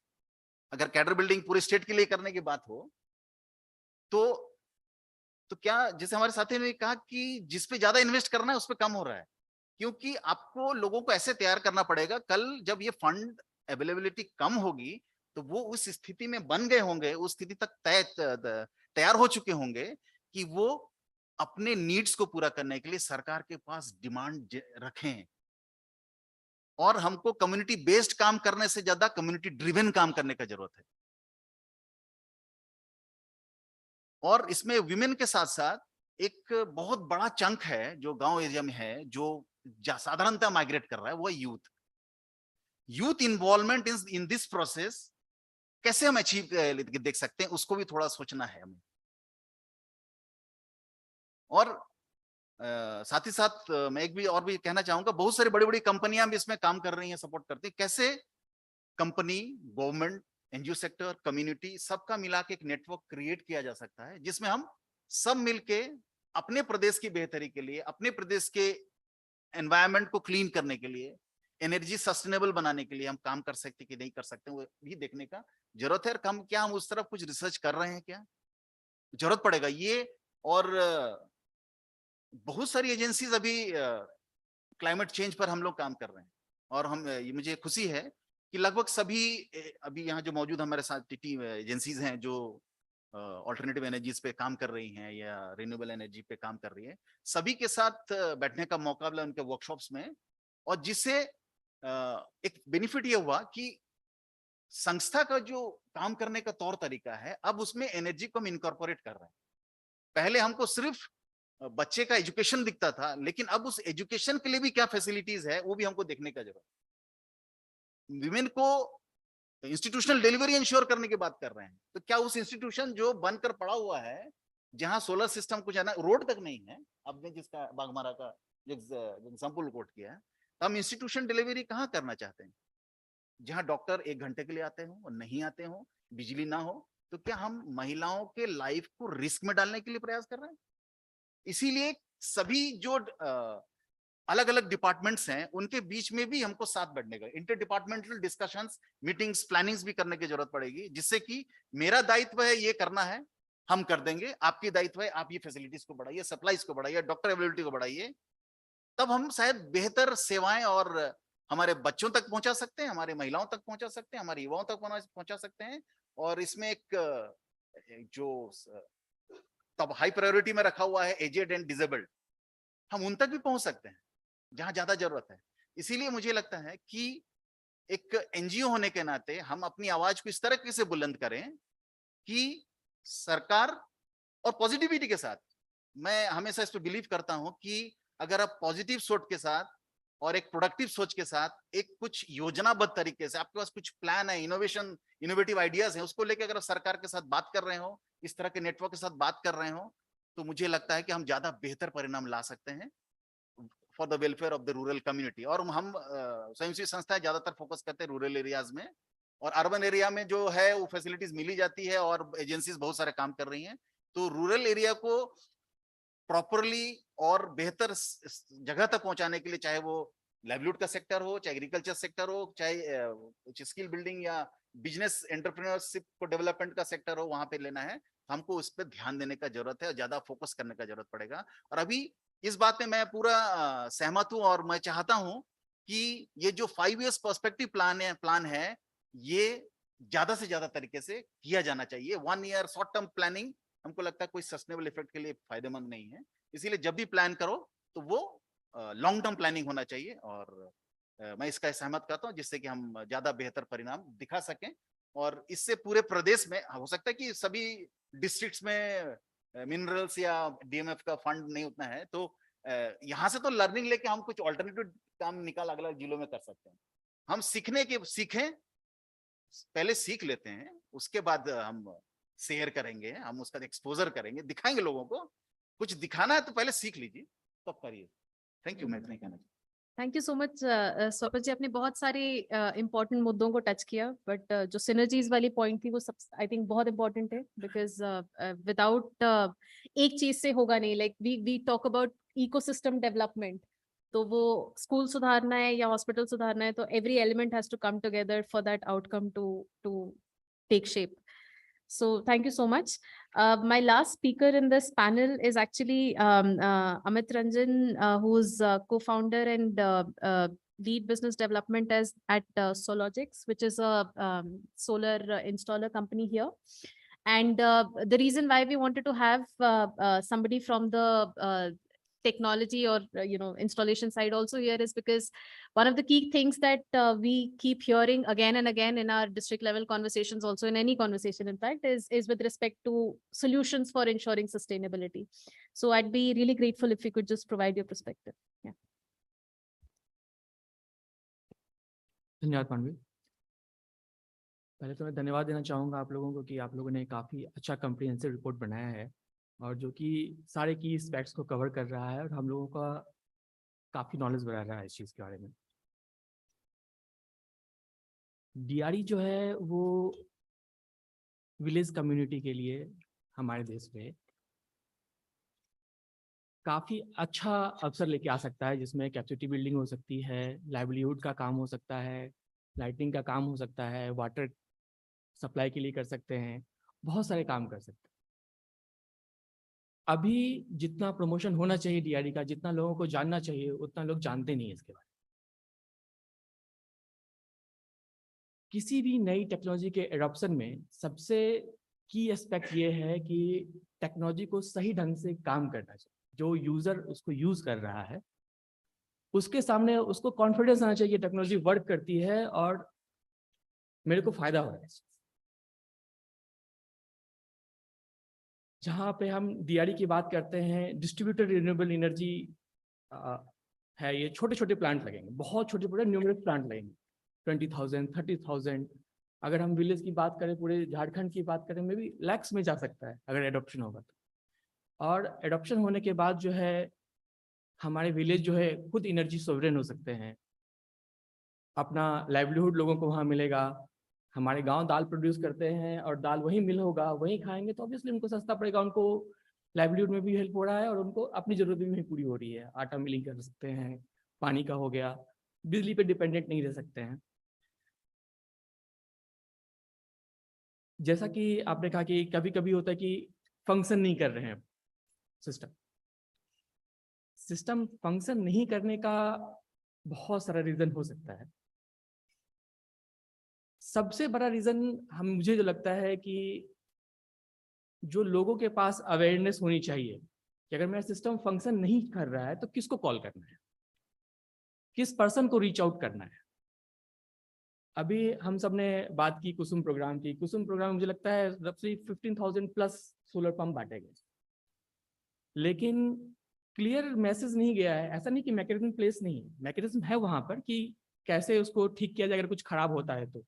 हालांकि सोलर अब फेयरली एस्टेब्लिश टेक्नोलॉजी है, बहुत मैच्योर हो चुकी है, चीज़ें सेल्डम खराब होते हैं, सोलर पैनल्स सेल्डम खराब होते हैं। पुराने पैनल्स खराब हुए होंगे, अब नए पैनल्स खराब नहीं आते। मेजर आपका इलेक्ट्रॉनिक्स खराब हो सकता है या फिर बैटरीज के साथ प्रॉब्लम। लेकिन हमारे फार्मर्स पे जिनके यहाँ पे सोलर पंप इंस्टॉल किए गए हैं, उनके पास ये नंबर, एक फोन नंबर नहीं है जिसको वो कॉल करके बोल सकें कि हाँ भाई मेरा पंप खराब हो गया है, मुझे तो समझ में नहीं आ रहा, आप बताएं कैसे इसको ऑन करें। अगर ऐसा मैकेनिज्म है तो ये उनको कन्वे नहीं किया गया। इसके कारण से एक चैलेंज आता है, थोड़ा सा रॉन्ग मैसेज आता है। तो इस तरह की कैपेसिटी बिल्डिंग की भी जरूरत है अगर हम डीआरएफ की बात करते हैं, डीआरई की बात करते हैं। जब भी इस तरह का लार्ज स्केल प्रोग्राम गवर्नमेंट ले, तो मेरा एक सजेशन होगा, आप लोगों के माध्यम से मैं रखना चाहूँगा कि जैसे कि हम लोग एक कॉल सेंटर रखते हैं कि आप एक नंबर है जिसको आप कॉल कर सकते हैं। अभी क्या है, मल्टीपल वेंडर्स है, 20 number of vendors, 30 number of vendors. Nobody knows कि उसके यहाँ पे किसने सोलर प्लांट लगाया है, किसने पंप इंस्टॉल किया है। और जानते भी शायद जिस बंदे को पता है वो इंडिविजुअल नहीं है, तो वो वहाँ पे कॉल नहीं कर पाते। तो एक सेंट्रलाइज सिस्टम हो जिसमें कि कॉल किया जा सके, कॉल करके फॉल्ट को रिपोर्ट किया जा सके। रिपोर्ट करने के बाद उसका रिड्रेशल हुआ कि नहीं हुआ, वो आप सेंट्रली आप बैक एंड से मॉनिटर किया जा सके। इस तरह का मैकेनिज्म रहेगा तो ज़्यादा कॉन्फिडेंस बिल्डअप करेगा लोगों के मन में डीआरई के बारे में, और अल्टीमेटली वो आगे चल के डीआरई का एडॉप्शन में हेल्प करे। जैसा कि हसन ने राइटली मेंशन किया कि हम लोगों को प्रोसेस में इन्वेस्ट करना चाहिए, कि हर जगह का रिक्वायरमेंट अलग अलग है, प्लांट अलग अलग लगेंगे, और हम सिर्फ डीएमएफ तक ही लिमिटेड नहीं रहना चाहते। हम इस डीएमएफ फंड को एक टूल की तरह यूज करना चाहते हैं ताकि झारखंड ही नहीं पूरे देश में डीआरई का मैसेज जाए, लोगों के बीच में एडॉप्शन आए, ज़्यादा से ज़्यादा लोग एडॉप्ट करें। हम सिर्फ सोलर प्लांट, सोलर पैनल्स या पंप नहीं देना चाहते हैं लोगों को, उनको यूज करना सिखाना चाहते हैं ताकि आगे चल के उसका एडॉप्शन और नेक्स्ट लेवल तक जाए, जहाँ तक हमने सोचा नहीं वहाँ तक जाए। तो उसके लिए कैपेसिटी बिल्डिंग बहुत इंपॉर्टेंट है। जैसे कि एनजीओज हैं जो कि इसमें आ सकते हैं।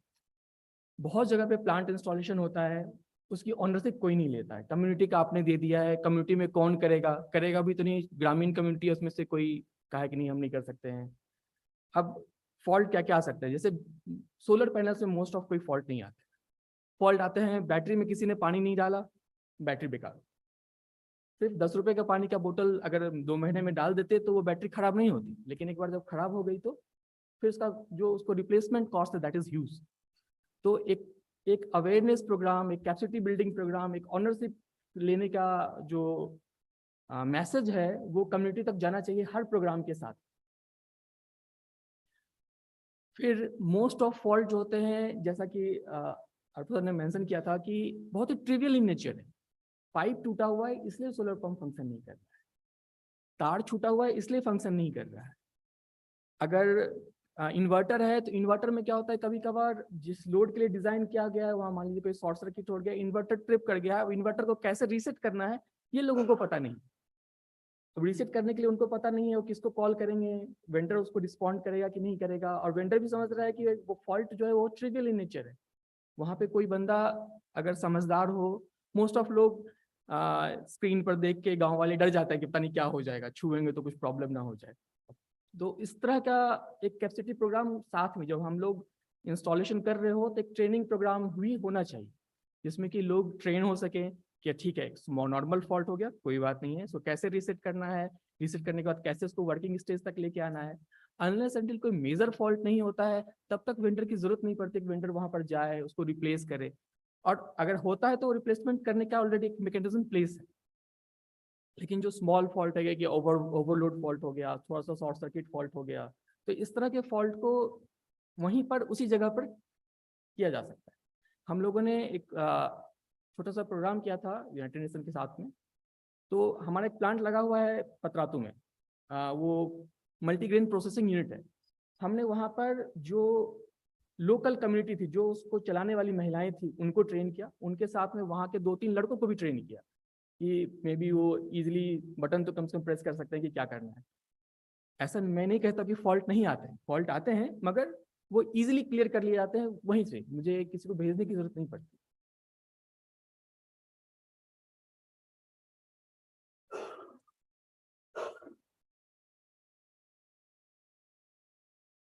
इसके अलावा जो DRE है वो लाइवलीहुड के में काफी काम किया जा सकता है। अभी लाइवलीहुड में DRE को यूटिलाइज करने के लिए जो टूल्स चाहिए कि आपको एनर्जी इफिशिएंट मोटर यूज करने हैं, जो स्मॉल मशीन्स आते हैं जैसे कि आपने कहा मल्टीग्रेन प्रोसेसिंग यूनिट है, या फिर आपका दाल प्रोसेसिंग यूनिट है, या तेल का प्रोसेसिंग यूनिट है। यूजुअली वो सारे के सारे मशीन जो है वो डिजाइन किए जाते हैं इलेक्ट्रिसिटी से चलने, उनमें हैवी इलेक्ट्रिक मोटर लगे हुए हैं। सर बाकी लोग भी जो कि आप लोग हैं जो इस तरह के प्रोग्राम को हैंडल कर सकते हैं, एक DRE के लिए specialised motor, energy efficient motor के पे हम लोग जा सकते हैं कि ताकि हम कम से कम DRE का भी इन्वेस्टमेंट जो है वो काफी हाई, एक प्राइवेट मॉडल में भी उसको एडॉप्शन हो सके, not only through the fund. एक कॉमन पब्लिक भी चाहे तो हम घर पे लगाना चाहें, अपना खुद का लाइवलीहुड जनरेट करना चाहें तो लगा सके। तो उसके लिए एक रेडिकल शिफ्ट जरूरी है डिजाइन साइड में भी, not only from towards DRE। जो DRE में जो मशीन यूज होने वाले हैं उसमें भी एक रेडिकल शिफ्ट चाहिए कि हम i4 मोटर यूज करें, PMC मोटर यूज करें। तो इस तरह का चीजें भी जरूरी है। तो मुझे लगता है कि कैपेसिटी बिल्डिंग, एकेडमिया और आप लोगों के सहयोग से इस DMF फंड का बेटर यूटिलाइजेशन किया जा सकता है, जिससे कि हम एक क्लीन, ग्रीन और सस्टेनेबल फ्यूचर बना सकें। धन्यवाद। Thank you so much, Amit. In fact, you know, your experience kind of echoes and builds the case for local empowerment and local capacity building, because it's a fact that panel kharab bahut kam hota hai, or mostly it is other minor issues which can be easily fixed, unless it's a DC pump which has to be sent for 3 months for fixing. But other than that, I think mostly issues can be locally fixed and very easily managed. So it's just adds to the case of investing into building a local workforce for solar.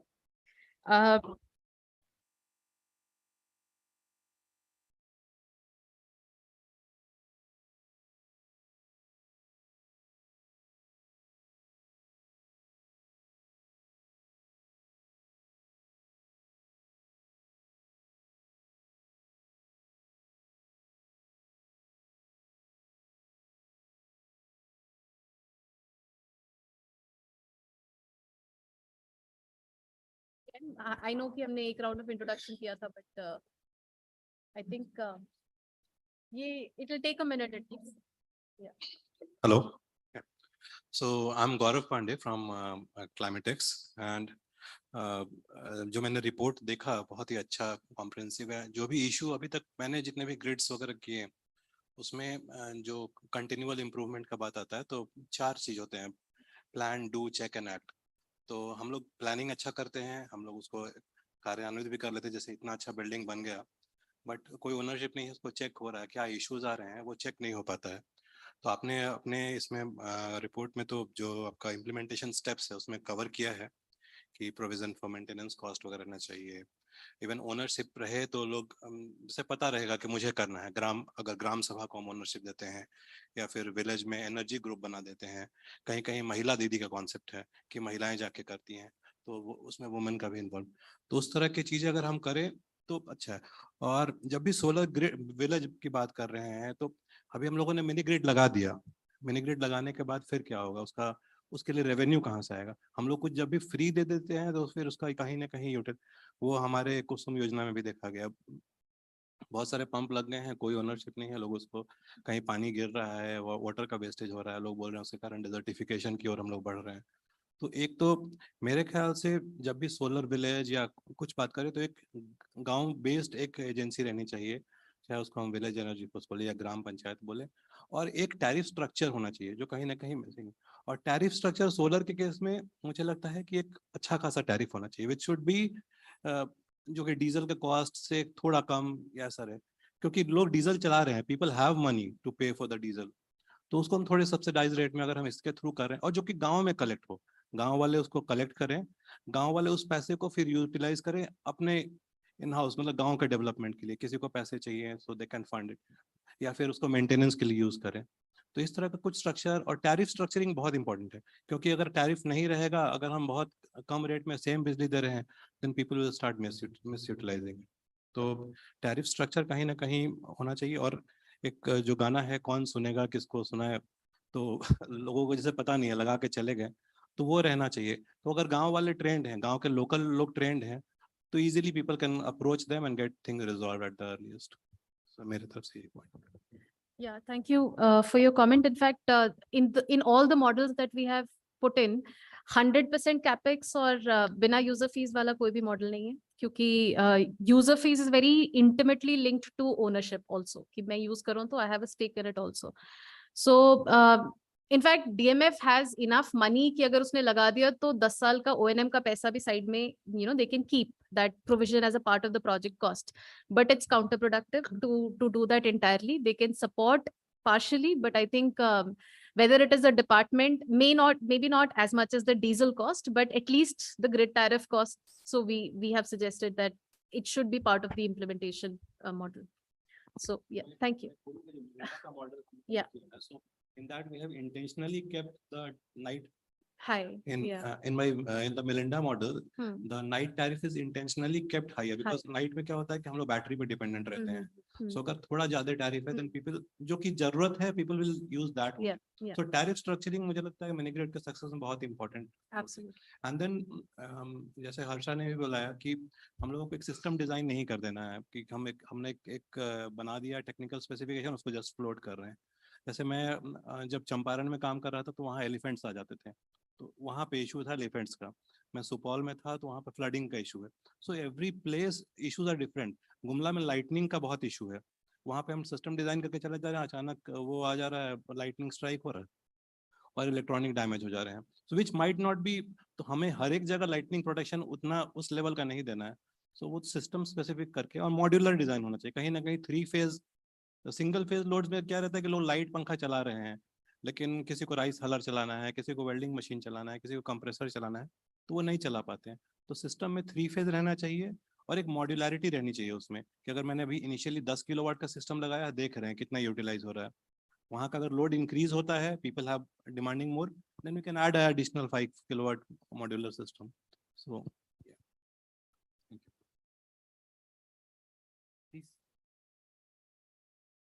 Okay, there are a question there, then I'll come to you. Yeah. ठीक है, बोले कि नहीं बोले डर लग रहा है, इसलिए कि सब सिर्फ- स्टडी करने वाले तो हमारे कल्चर को नहीं जाने, जी सर। स्टडी करके चल जाते हैं जी सर। और हम लोग झारखंड के लोग वैसे ही रह जाते हैं। जी सर। और हम लोग भी गुमला में काम कर रहे हैं, ग्रिड भी लगाए सब जगह, लेकिन हमारी कल्चर को जब तक नहीं समझेंगे लोग, तब तक हम किसी भी समाज का विकास बिना कल्चर को ताक में रख के नहीं किया जा सकता है। और वही का हमारा झारखंड के साथ हो रहा है। डिस्प्लेसमेंट हम हुए, हमारी कल्चर क्या थी, आप ऊपर से थोप रहे हैं कि हमको ये दे देते हैं, वो दे देते हैं, ये दे देते हैं। अरे ये क्या दे रहे हो, हमारा कल्चर में सब कुछ है। आप बताइए कोरोना क्या सीख दिया, पूरा शहर मर रहा, गांव मेरा मरा क्या? नहीं मरा। आज हमारे गांव के लोग सर्दी हुआ, उसी पत्ता का केवल भाप लेके ठीक हो गया। तो हम उसको क्यों नहीं इन्हांस कर रहे हैं? हमारे कल्चर में झारखंड में अगर 32 तरह के आदिवासी हैं तो 32 तरह के ऑक्यूपेशन है। क्या उस ऑक्यूपेशन के आप कल्चर को एडॉप्ट किया क्या DRE में?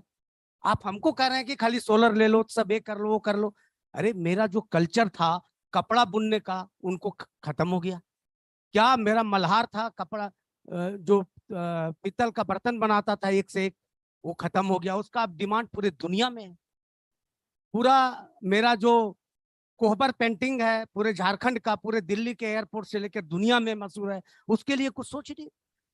और अजीम जी, प्रेम जी और माइक्रोसॉफ्ट कंपनी के दोनों ने एक आर्टिकल निकाला है, उसको पढ़ लिया जाए तब हम इस पर बात करेंगे।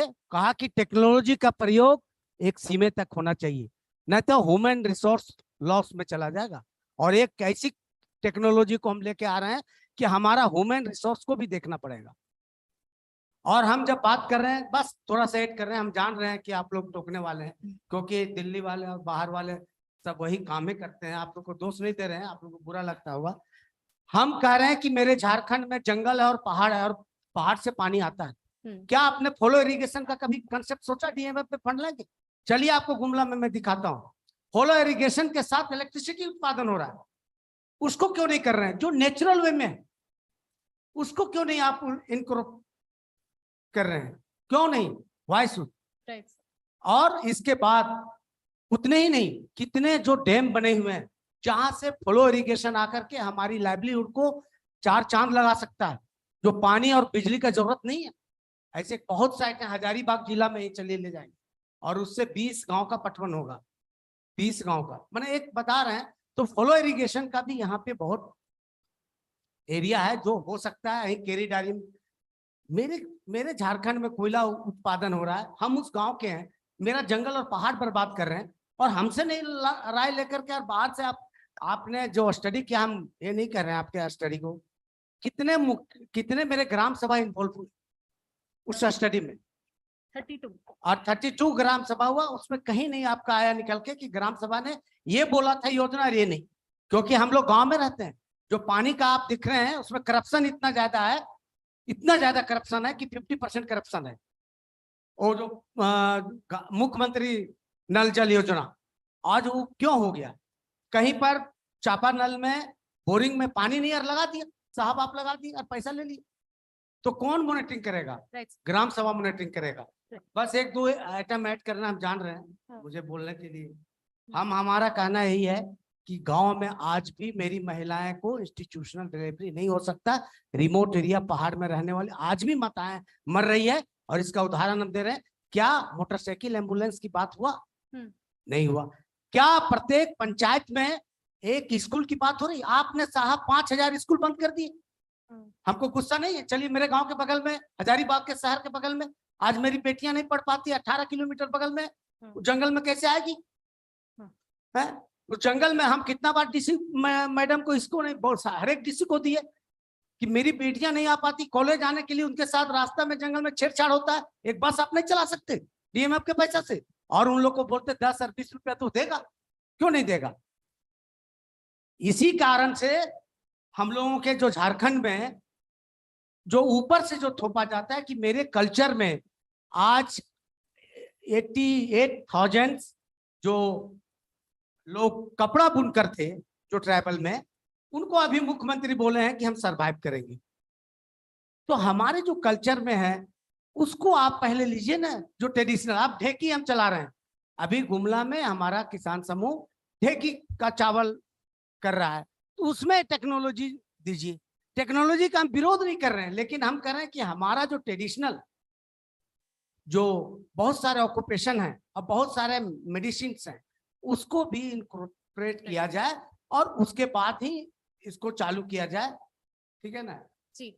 सो sir, just to answer your question, 1-2-3 बस वही था बात कि जो आपने बोला कि कल्चर का बात, तो कल्चर और रिक्वायरमेंट की तो हमने बात ही नहीं की। एनर्जी तो टूल है, राइट? सो इनफैक्ट जिस तरह से हमने भी स्टडी डिजाइन करा था वो यही था कि स्टेप 1 की नीड्स क्या है, जरूरत क्या है, उसके बाद, और ये एज एन इंडिकेटिव स्टडी है डिस्ट्रिक्ट गवर्नमेंट DMFTs को प्रेजेंट करने के लिए। ऑब्वियसली बहुत चीजें, बहुत सारी रिक्वायरमेंट्स है, but every study has a focus. What is my purpose here? My purpose is that energy is a tool which is very fundamental. आप जो बुनाई और सबकी बात करें, सब वैलिड है और सब जरूरी है। इनफैक्ट फोकस उसी पे शायद होना चाहिए लाइवलीहुड के सेगमेंट में, but energy has the potential of making expanding it multifold.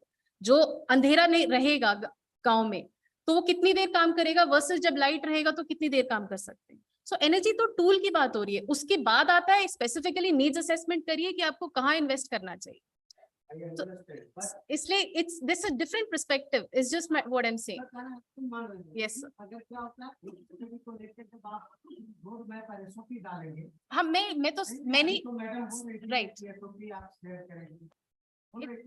नहीं they are sir extremely sorry sir, मैं भी झारखंड से एक मिनट सर, मैं भी झारखंड से ही हूँ और रामगढ़ से हूँ, और मैं भी झारखंड के लिए बहुत कुछ करना चाहता हूँ, इसलिए स्टडी करा रहा हूँ। ऐसा नहीं है कि हम ये पेन नहीं समझते हैं, और हम भी खनिज वाले एरिया से ही आते हैं, घाटों में बड़ा हुआ हूँ मैं। तो thing is that we are trying to do जितना हमें काम का पर्सपेक्टिव दिया गया है। कल्चर इश्यूज है, डिसरप्शन है, जॉब्स नहीं है, इकोनॉमी में प्रॉब्लम है, everything is there, but let's do our part one by one, एक एक करके ठीक करते हैं। Let's move forward also on that perspective.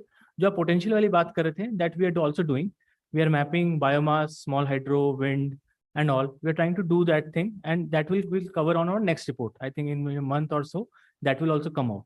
So I think now let's move to the next question, and we'll take only 2 questions, then we'll go for our lunch. Sir, if I could, thank you. So thank you. मेरा नाम सत्यम हुआ, मैं झारखंड का ही रहने वाला हूँ, and I chose to work in Jharkhand. So thank you team iFOREST for hosting this event and bringing this report. Just bear with me for 2 to 3 minutes, and this is not any question, this is just a reflection that I completely agreed what Dr. Banerjee mentioned कि DMF एक specific fund है जहाँ बहुत scope है long term planning का, because ये accumulate होते रहता है। तो पहला चीज वो, and I agree कि हम लोगों को एक decentralized approach की जरूरत है, जो panel discussion का key highlights भी हुआ, because local intervention, local employment and local decision making, तो ये अच्छी बात है। What I feel is कि जो DMF का implementation था 7 साल हो गया, and we have seen that it is top to heavy approach हम लोग देख रहे हैं यहाँ पर।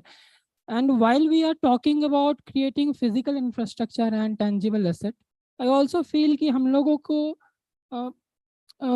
डिलीवरी ऑफ सर्विसेज में भी फोकस करना चाहिए। रीजन बिंग, जैसे ऑर्पो सर ने दिखाया कि एक हॉस्पिटल का दिखाया, वी हैव इंफ्रास्ट्रक्चर, लेकिन वहाँ शॉर्टफॉल किसके कारण, और डॉक्टर्स की अवेलेबिलिटी नहीं है, कहीं ना कहीं सर्विस के डिलीवरी में कोई इशू आ रहा है। तो पहला चीज़ वो। एंड फाइनली मेरा एक और रिफ्लेक्शन ये रहेगा कि हम लोग को, जैसे I am studying in Jharkhand holistically, I am working on strength, weakness, opportunities and threats for Jharkhand, और कुछ हाईलाइट्स है जो मैं आप लोगों के सामने रखना चाहूँगा जस्ट 30 सेकेंड्स में, कि Jharkhand highest climate vulnerable state, 12 out of 24 districts are vulnerable, जो 5 डिस्ट्रिक्ट आपने दिखाया वो भी वल्नरेबल। पहला, highest land degradation in India with 69%, multi dimensional poverty second highest in India about 46%, then STG index की बात करो तो second poorest in the nation, and power consumption बहुत कम है, 88% पावर फ्रॉम कोल ओनली। जब हम लोग डीएमएफ की बात कर रहे हैं, I agree what you mention in inaugural session कि जैसे जैसे रिसोर्स डिप्लीशन होगा वैसे वैसे कहीं ना कहीं डीएमएफ भी डिप्लीट होगा। And while most of the funding are to western and southern state, we have to think for alternative. और लास्ट रिफ्लेक्शन मेरा ये रहेगा कि जब हम कलेक्टिव एफर्ट्स की बात कर रहे हैं, तो why not we propose to build a road map for resilient Jharkhand, जहाँ हम लोग हर एस्पेक्ट्स को कवर करें। और 4R मैं बोलना चाहूँगा, for example research, region, receive and recommend. तो why not make a collective effort कि हम लोग एक हॉलिस्टिक रोड मैप बनाएं, जहाँ हर एस्पेक्ट कवर करके एक resilient road map for Jharkhand हम लोग गवर्नमेंट को प्रेजेंट करें, तब जाके वी कैन एक्सपेक्ट कि या there is something definitely going on. जो वीकनेस मैंने दिखाया, it is an other opportunities to work upon, तब जाके एक रिजिलियंट झारखंड बनेगा। This was my reflection and thank you for your report. Thank you for the reflection. I think you've concluded the whole discussion very well. There's, I think, sir wants to share. Yeah, one to one, and please give it to him. So my name is Dheeraj and I am from DRE. So actually यहाँ पे जितने लोग हैं very well connected हैं, और जितने लोग काम भी कर रहे हैं वो लोकल ही हैं, जैसे सत्यम ने बताया, फिर अर्पो ने भी बताया। मैं भी एक माइनिंग डिस्ट्रिक्ट से आता हूँ, रामगढ़, और आपके स्टडी एरिया एक हाथीदाड़ी, फिर बलकुद्रा, जो भी कोल माइंस हैं। हम बात तो कर रहे हैं लाइवलीहुड की, and this is really a missing thing क्योंकि अभी कुछ दिन पहले घाटों में भी मैंने सुना है और हमारे इलाके में भी कि लोगों को वहाँ से हटाने की बात हो रही है, वहाँ के मार्केट को उखाड़ने की बात हो रही है। तो इन सारी चीज़ों को भी हमें कहीं ना कहीं ये देखना होगा कि इन लॉन्ग टर्म्स में हम किस तरीके का वहाँ पे इंफ्रास्ट्रक्चर क्रिएट कर रहे हैं। और दूसरा ये है कि जो रिपोर्ट में मैंने एक वी कैन से कि मिसिंग पार्ट और या जो एडिंग पार्ट हो सकता है वो हो कि हम कैसे वहाँ के माइनिंग्स जो माइन कंपनीज है, माइनिंग कंपनीज है या ऑफिशियल्स है, हम उनको कैसे सेंसिटाइज करते हैं। क्योंकि व्हेन यू विल सी ना their behaviour towards the community is very rude, means what we have observe. The second thing is also on the infrastructure. हमारे पास पब्लिक हेल्थ फैसिलिटीज तो हैं जहाँ पे सब सेंटर्स हैं, डिस्ट्रिक्ट हॉस्पिटल्स हैं, बट हमें एक छोटी सी भी चीज़ के लिए मुझे रांची दौड़ना होता है या फिर कहीं और जाना होता है। तो क्यों ना एक ऐसे भी इंफ्रास्ट्रक्चर की पैरेलल इंफ्रास्ट्रक्चर जो डीएमएफ फंड के थ्रू हो सकता है, जहाँ पे वहाँ के लोकल कम्युनिटी की नीड एटलीस्ट जो हमारा प्रायोरिटी एरिया हेल्थ है एक डीएमएफ में, उसको कैसे फुलफिल किया जा सके। और दूसरा मैं और एक चीज़ ऐड करूँगा कि जो हम डीआरई की बात कर रहे हैं, it's really relevant for many things, but how we are synchronising with their local needs. When it comes to the migration, we'll see वहाँ पे माइनिंग हो रही है और लोग के पास अपॉर्चुनिटी लॉस हो जाती है जब वो माइंस बंद हो जाते हैं। And after that they either migrate to some districts और वो फिर याद स्टेट छोड़ के ही चले जाते हैं। बहुत सारे ऐसे केस में होता है कि वो अपनी लाइवलीहुड अपॉर्चुनिटी ही मतलब वो चेंज कर देते हैं। So all this should be like a taken care, and I specially highlight the things that need to be included in the report, like how to sensitize these mining companies for that. Right. So that would be a really good thing for us. Thank you, Dheeraj. In fact, a lot of our engagement on just transition across districts is focused on multi-sectoral, multi-stakeholder conversation, within which we do talk to mining side a lot. So thank you for your inputs. Yes, Tanvi. Yeah, I will just quickly add on to what has already been shared. So I also wanted to flag that Jharkhand is a unique state. We have tribal populations and they have their own Gram Sabha and everything is there. And all these issues have been discussed. So like all civil society members are here and you have got us together to, start this conversation. So I think as a first step, we all can come together as maybe a consortium and we can decide on what should be done at the first level. And what I feel being from a community-based organization, we should build community ownership by not, going with a top-down approach and saying that हम community की skill building करेंगे ताकि वो जैसे वो water tanks हैं उनका वो monitoring करें। तो मे बी उनके जो मुद्दे हैं उन पे हम बात करें एंड क्रिएट दैट नीड कि वो जैसे हम समझ रहे हैं वैसे वो भी समझें कि क्लाइमेट चेंज का क्या इम्प्लीकेशंस है उनके भी लाइफ में and how it has affected them already. जो उनका लाइवलीहुड्स है वो कैसे अफेक्ट हो रहा है, माइग्रेशन हो रहा है। So we should start with building that need within the community कि उनको इस पे काम करने की जरूरत है। Thank you, Tanvi. In fact, जो मैं सर को भी बोल रही थी कि हमारे, the way we designed the project started with needs assessment, so that the districts can also get a sense that this is how you take a plan going forward. Also, that first understand what is the requirement on ground, then you decide on spending. Last comment or inputs from you, sir, and then we'll close. धन्यवाद। मैं सफरोज हूँ बोकारो से।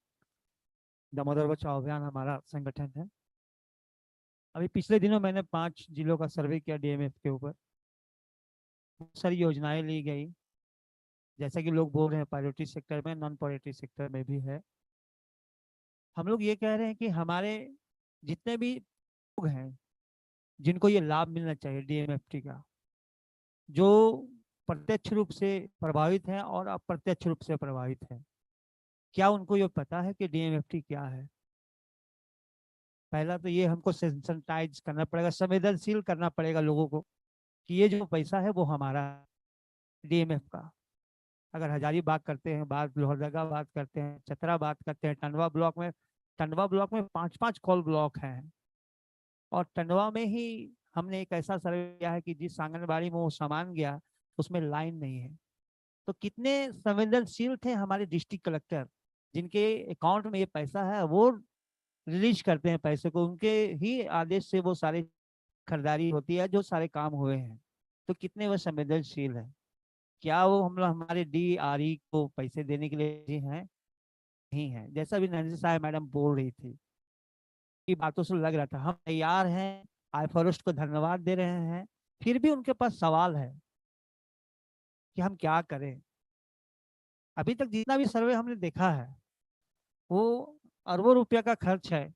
बोकारो में open gym बन गया health के माध्यम से, एक एक ग्राउंड में 3-3 जिम, जहाँ पर लोगों को रहने की क्षमता बहुत कम है, वहाँ 3 जिम, 1 करोड़ 4 लाख रुपए का वो जिम, वो यूटिलाइजेशन वेस्ट हुआ।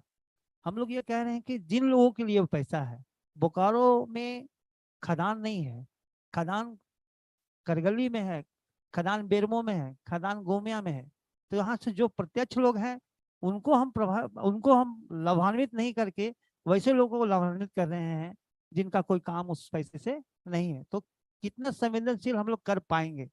अभी हम लोग लाइवलीहुड की बात कर रहे हैं, वो भी DRE के माध्यम से, रिन्यूएबल एनर्जी के माध्यम से हम लोग लाइवलीहुड की बात कर रहे हैं। तो क्या जहां हम खदान है हमारा, जहां हमारा DMF का पैसा है, क्या वो लोग जानते हैं कि रिन्यूएबल एनर्जी क्या है? भैया लीड्स वाले भैया हैं हमारे, तमाड़ में हम लोग एक सेमिनार किए थे अभी पिछले ही दिनों 20 तारीख को। हम लोग PRI से तो बात कर रहे हैं कि आप रिन्यूएबल एनर्जी को बढ़ावा दीजिए, ये सारी स्कीम्स हैं, पावर ग्रिड लगा सकते हैं, विलेज बना सकते हैं, लेकिन क्या वो संवेदनशील हैं, बिजली के महत्व को जान रहे हैं? उससे पहले हमको इस पे फोकस करना पड़ेगा कि जिन लोगों के लिए हम काम करना चाहते हैं क्या वे संवेदनशील है कि नहीं, क्योंकि पैसा DMF पे लगेगा और पैसा DMF पे लगेगा तो उन्हीं लोगों के लिए खर्च होगा। वो पैसे तमाड़ में जाके खर्च नहीं होंगे, वो पैसे रांची में खर्च नहीं होंगे, वो कांके में खर्च नहीं, वो लोहरदगा टाउन में खर्च नहीं होगा, वो होगा पगड़ू में, वो होगा बोकारो में, बेरमो में खर्च होगा। तो अब हम गांव तो बहुत है, 44,000 गांव है हमारे पास, तो हम एक इसके लिए प्लान बना रहे हैं। एक इस पे बात आई थी हम लोगों का कि 5 ईयर प्लान बनेगा, जो शासी निकाय है और प्रबंधन समिति है। शासी निकाय में तो प्रमुख है, उप प्रमुख है, मुखिया है, उप मुखिया है, लेकिन प्रबंधन समिति में उनको जगह नहीं दिया गया है। जहां हम प्रोग्राम को लागू करेंगे वहां पे वो लोग निचले स्तर के लोगों को जगह नहीं दिया गया है। जो 5 ईयर प्लान हम लोग बनाएंगे, बात कर रहे हैं तैयारी की, तो क्या उस पर हम जगह दे रहे हैं कि नहीं दे रहे हैं? तो ये होनी चाहिए हम लोगों के लिए आगे आने वाले दिन, क्योंकि हम जैसे अभी टॉप टू बॉटम की बात हम लोग कर रहे हैं, हम लोग बात कर रहे हैं नीचे से ऊपर जाने की। अगर नीचे से ऊपर जाएंगे तो हमारा प्रोग्राम सक्सेसफुल रहेगा। भैया कह रहे हैं हमारे सपन भैया कि डिमांड ड्रिवन प्रोग्राम बने, मांग आधारित अगर प्रोग्राम बनाएंगे, योजनाएं बनाएंगे तो काफी लाभान्वित होती है लोगों के लिए। अगर हम जैसे कि वीरेंद्र जी हैं हमारे, थोड़ा कम ठीक है, ओके, थैंक यू, कोई बात नहीं। Because I think नहीं, मैंने बेसिकली ये है कि मैंने जो सर्वे किया, आपने जो फोटो दिखाया, भुसाड़ में हमने देखा है, लोहरदगा जिले का भुसाड़ में हम लोग किसको ब्लॉक का सर्वे करने गए थे, वहां देखा है सोलर पंप तो बना गया 16 लाख रुपया का, लेकिन उसका यूज नहीं किया। एक मोटर खराब हो गया है, 20,000 रुपया उसमें लगेगा मोटर में, वो 1.5 लाख रुपया वहां से निकल गया DMF का। तो इसका जिम्मेवारी लेगा कौन? कौन इसके रिस्पॉन्सिबल है? पैसे का यूटिलाइजेशन जो हो रहा है, तो इसके लिए हम लोग कह रहे हैं कि संवेदनशील नीचे से अगर करेंगे तो बढ़िया रहेगा। वीरेंद्र जी, थोड़ा सा आने वाले दिनों के लिए हम लोग को सहयोग करना है। धन्यवाद।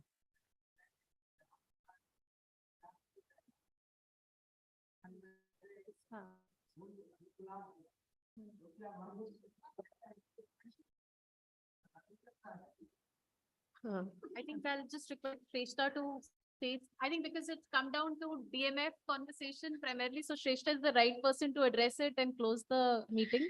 Please. Thank you. तो 2 things, कल 2 कार्यक्रम है iFOREST का, 2 कार्यक्रम है, हाँ 3 वन इज हाँ वेस्ट सिंहभूम है। नहीं, मैं किस तरह से बोल रही हूँ, एक है कि आप सब बोल रहे हैं कि बॉटम अप प्लानिंग, पंचायत के साथ एंगेजमेंट, कैपेसिटी बिल्डिंग। तो कल हम 200 पंचायत के लोगों से मिल रहे हैं बोकारो में। So it's a very bottom up approach, और हम इस पे बातचीत कर रहे हैं, लेकिन ये फिर से दोबारा कोशिश है अभी, क्योंकि नया रिफॉर्म आ रहे हैं DMFT रूल्स में, नया नया पंचायत इलेक्शन हुआ है झारखंड में, और हम कोशिश करेंगे कि आगे जाके अभी प्लानिंग ठीक ठाक हो। The second meeting is happening tomorrow. iFOREST team is meeting with the Chief Secretary and the Secretary Mines in Ranchi. तो ये होगा गवर्नमेंट तरफ से इंटरवेंशन, क्योंकि जितने इम्पोर्टेंट है लोगों को जोड़ना, PRI से मिलना, बॉटम अप प्लानिंग होना, उतना ही जरूरत होगा कि इंस्टीट्यूशन ठीक ठाक से बने, रूल्स ठीक ठाक से बने, और इंस्टीट्यूशनल कैपेसिटी, सिविल सोसाइटी का एंगेजमेंट, एक्सपर्ट का एंगेजमेंट, ये भी बना रहे, जो PRI से नहीं होगा, जो एडमिनिस्ट्रेशन से होता है।